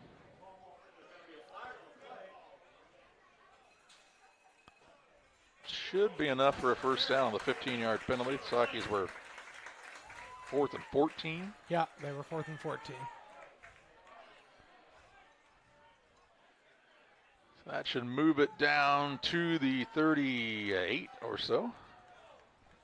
Where's and the ball? 1st and 10. Nobody knows where the ball is. It's like all the old hidden couldn't ball find the ball to trick. set it. 2:43 to play in the 4th. Okay. Clock stopped at the defensive penalty. Pittsfield catches a break. They have it to the Plains 38-yard line. They'll put Marable in motion. Fake it to him. Back to pass is Anderson. Looking to his right. Looking for Graham. Too high. Couldn't bring it in. 2nd down. That is Graham's first target on the night. Kind of hard to believe, but they've kept him bottled up here. Kept him with a defender on him the whole way, plus a man over the top, and Of course, he was targeted. He was targeted on the play that was pass interference. He was. Yeah. Trips left.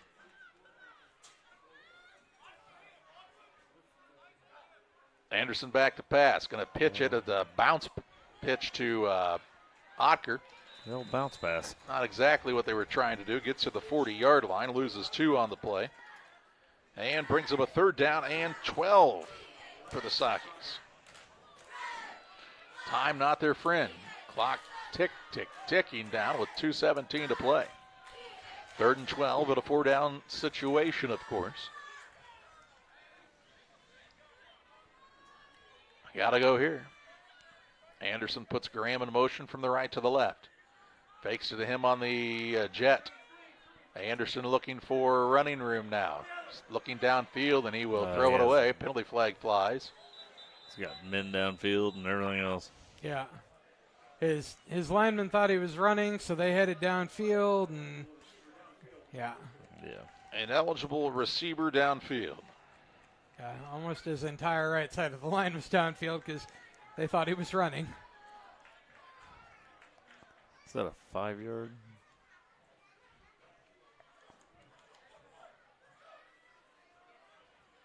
What was it? It's going to be declined. It'll be 4th down. 4th down. So, incomplete pass. Yep. Was the play?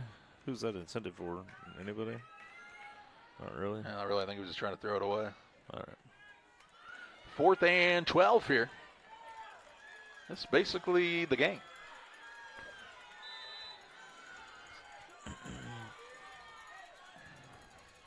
Naked backfield. Graham isolated on the right-hand side. 4 receivers to the left. Anderson back to pass. Steps up. Throws across the middle. Diving attempt by Jonas Anderson. Incomplete. Turnover on downs, and the Cardinals will take over with 1:53 to play from their own 40-yard line. 1:53 left.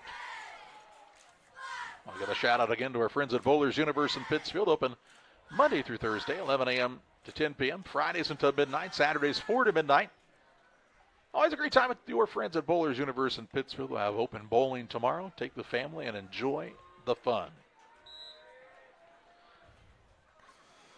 Cardinals take over 40? from their own 40-yard line, 1st and 10. Read my mind. Would obviously like to keep it on the ground here if you're Pleasant Plains. Make Pittsfield burn those timeouts. They'll give it off to Wilson. Wilson with some running room. Approaching midfield. In fact, he dives for it and has the 1st down. An 11-yard pickup on the play to the Pittsfield 49. And the Sockies will not call a timeout here. That'll keep the clock moving. Well, it's the 19th 1st down for the Cardinals tonight. To the Pittsfield 49 on a 1st and 10.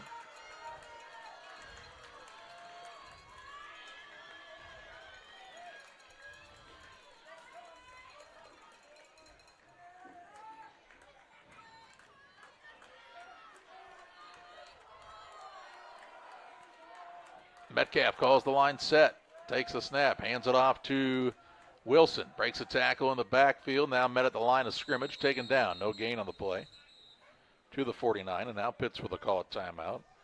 And what brings up a 2nd down and 10. Their first timeout here of the second half. Should be, I believe, 1:13 on the clock. McCartney Storage, located on the north end of Pittsfield. A great place to store your boats, RVs, extra vehicles, and more with affordable monthly rates. There's no reason to look anywhere else. Call Michael McCartney at McCartney Storage, 217-248-0011. It's the Adams Fiber timeout, the hometown favorite for blazing fast internet. Whether it's game day or every day, it's Adams Fiber, keeping you connected with the speed and reliability you need. Adams.net or call or text 217-214-3423. Charlie, the Central Panthers keep rolling as they win over the Route Catholic Rockets 46-3. Panthers don't have exactly the toughest schedule down the stretch. They do not. They, I believe their opponents in their last 3 games have a combined total of 1 win. That was their opponent tonight. And that's hard when you're getting ready to go into a playoff run, too. As the number 1 team in the state especially. Yeah, I feel like you want to play somebody. somebody that your offense has to play hopefully into the third quarter at least, right? But, Yeah. Yeah. Metcalf in the shotgun. There's an ineligible. This is going to be breaking the huddle with the too many men. This one's going to come back. Surprised it doesn't kill the play. Kill the play? That's why I was wondering. Like, why? I guess because if you were to intercept the ball there or something. I don't know. Legal substitution is the call against Pleasant Plains. 5-yard penalty? 5-yard penalty. Move the ball back to around the 46 of the Cardinals. 89 yards of penalty. Coach Larson, of course, want to have that cleaned up for the Cardinals. 2 big games coming up for them, but they are 1 win away from that ever so important 5th win. Who did they have left? Olympia and Williamsville, I believe. Yeah, I think that's right. Tough, obviously. Yeah, those will be 2 tough games. 2 tough games, but Olympia, maybe. It's a gritty team, though. Yeah. I've been impressed by Metcalf coming in and really showing some absolutely. moxie. They'll put the ball in the air here, get it to Schauenberg, who ducks out of bounds around the original line of scrimmage. So gains back the 5 yards they just lost, also stops the clock. I'm not sure he understood his. I think he did. He was just too close to the okay, sideline. I thought maybe he didn't understand his assignment there, but you might be right. I think he immediately knew that he. It's like I didn't want to do all those things. Just actually. too close to the sideline. 3rd and 10 here. With 1:05 left.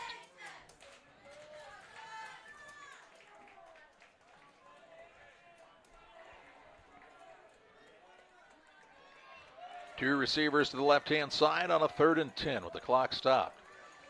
Back to pass. Ball downfield is caught by Grisham. He's got enough for the first down as he's to the 39-yard line. 10-yard pickup, and that'll be a 1st and 10 for the Cardinals, and they can now just kneel this one out. But Pittsfield will first call an Adams Fiber timeout.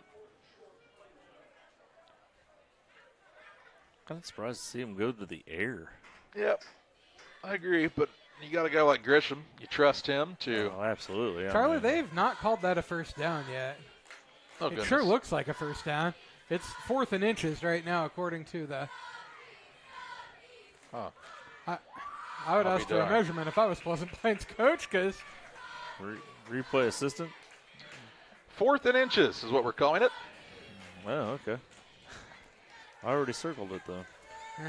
Well, I'll get ready. You might circle it again here in a moment on this 4th and inches. Thanks to Adams Fiber for being the official timeout sponsor of Central Illinois Sports. That's why I write in pencil.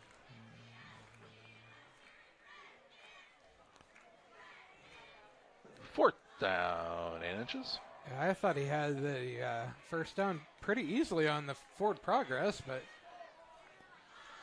all righty. Disagreed. 50.6 seconds to play. Plains, you try the hard count first here. Probably. 2 receivers to the left-hand side. Although you don't want to draw your own men off sides. And there's a penalty flag that flies. A couple of them. False start. A false start against the Cardinals. Okay. I wasn't trying to jinx them, I swear. 94 yards of penalties. Yeah, they're 12 times they've been penalized. Going to want to clean those up for their next 2 games for sure. Yeah. So it's 4th and 6 now instead. Yeah. Those are going to be hard enough games. From the 44-yard line on a 4th down with 50.3 seconds to play. Oh, got it back. And Pittsfield jumped off sides. Generous of Pittsfield to give it back to them. Okay, so now it's 4th and inches again. 7th penalty on the Sockies, 55 yards. And we're back to 4th and inches again. Anything you can do, I can do. The spot of the ball right now definitely looks like a first down. Better. I mean, I guess, I don't know. He took bigger steps the other way. I think he might have. 2 steps this time. Slide to the left. He's showing like they're going to bring the house here. Metcalf is in the shotgun. And Logan Larson Timeout. It's a timeout on the Adams Fiber timeout. 50.3 seconds to play. Adams.net, 217-214-3423. You can call them or you can text them, folks.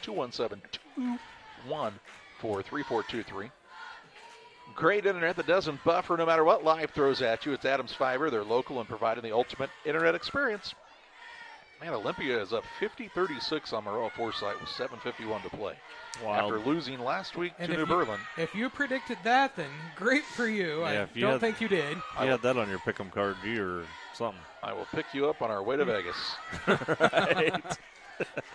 I wasn't going, but if you Trevor's your mole to go with you, and yeah, I've got. He's always ready. Got a few willing participants, I would say. What are the dice going to be this time? 4th and inches. That's why they play the games, though. Rain Man called it probably. 4th and inches here.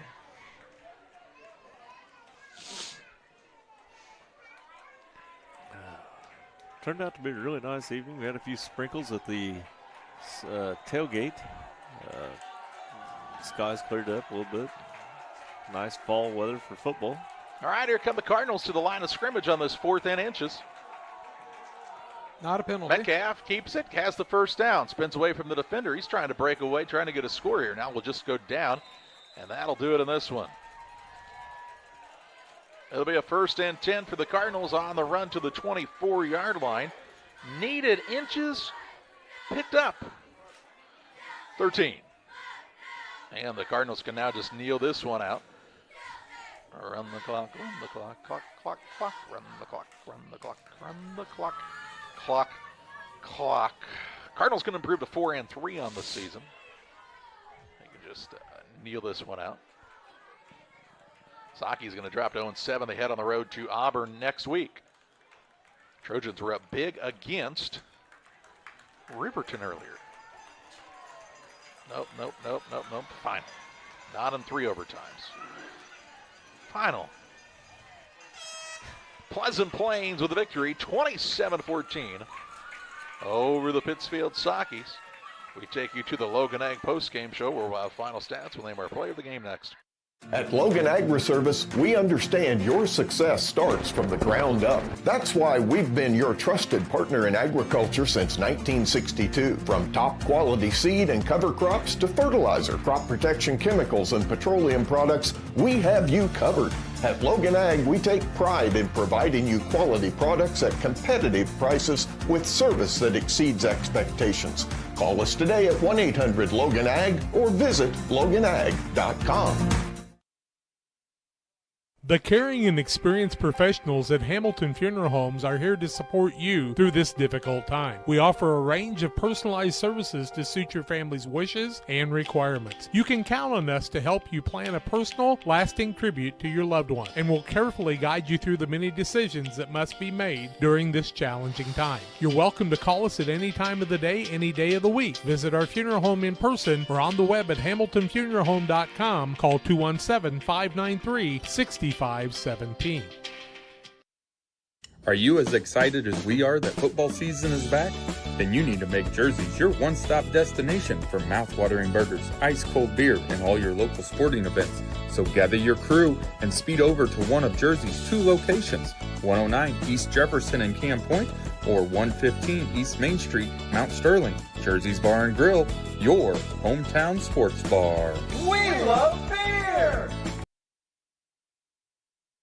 One size fits all. That may be all right for an adjustable belt or cheap sunglasses, but when it comes to your financial needs, no one wants a one-size-fits-all strategy. Derek Harris is your Pike and Adams County area Edward Jones financial advisor. Derek Harris's most important goals are yours. That's why Derek will take the time to understand your needs so he can recommend personalized strategies with your goals in mind. Contact Derek Harris today at 217-222-7173. Knowing you, that's how Edward Jones makes sense of investing. Member SIPC.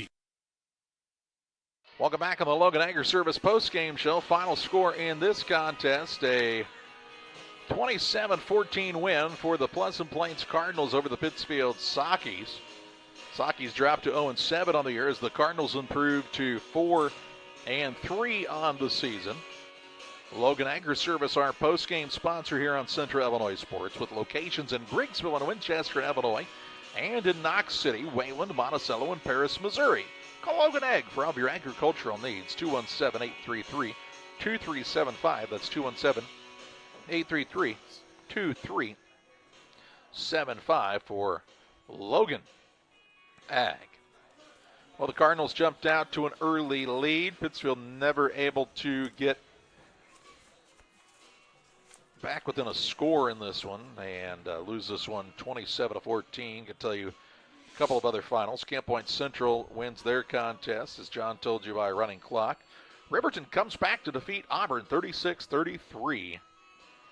And the second victory of the year for the Hawks in WIBC action, or how about Sangamo action?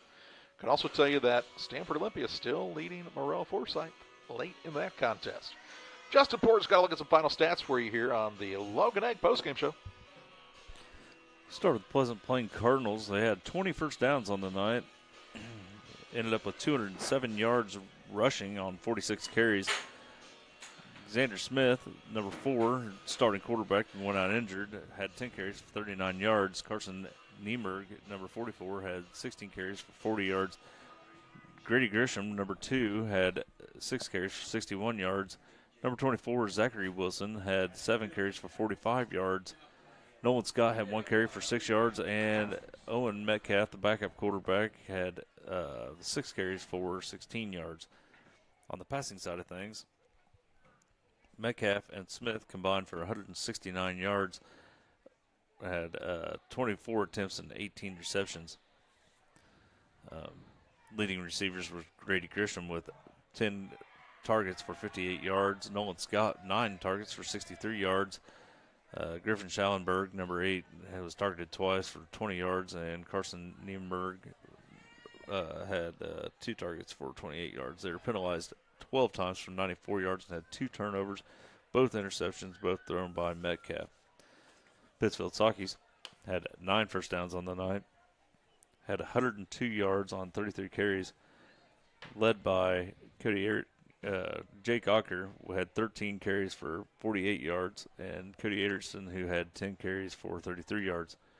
Other ball carriers were Nick Merriman, Jaden Moore, and Taylor Graham. Taylor Graham had 7 carries for 13 yards. Moore had 3 carries for 3 yards, and Nick Merriman had 1 carry for 1 yard. Through the air, Cody Anderson had 17 passing attempts for 51 yards on 4 receptions. Taylor Graham was only targeted 1 time tonight, did not have a catch. Buddy Marable had 4 targets for 33 yards. Caden Ferguson was targeted 5 times for 13 yards. And Jake Ocker had 1 catch for 5 yards. Sockies were penalized 7 times for 55 yards and had 2 turnovers, both fumbles by Anderson. And those are our stats. Time to name our player of the game, presented by Edward Jones Financial Advisor Derek Harris. Financial investments are important, but so are the investments of time, patience, and encouragement our young athletes receive from their coaches, teachers, parents, and mentors. Derek Harris, your Edward Jones Financial Advisor, understands this. That's why Derek Harris is a proud sponsor of the player of the game on Central Illinois Sports. And tell you what, I think you got to tip your cap to the sophomore Owen Metcalf coming in off the bench, leading this offense and doing a pretty good job. Yeah, he threw a couple of interceptions. That'll happen with youth, trying to maybe put a ball into a spot that wasn't quite there. But for the most part, did a nice job for this Plains squad, helping secure their 4th victory of the season. That's going to do it from Glen C. Smithfield. For John and Justin alongside here, I'm Charlie Hull. Thanking you for joining us tonight on another Central Illinois Sports presentation.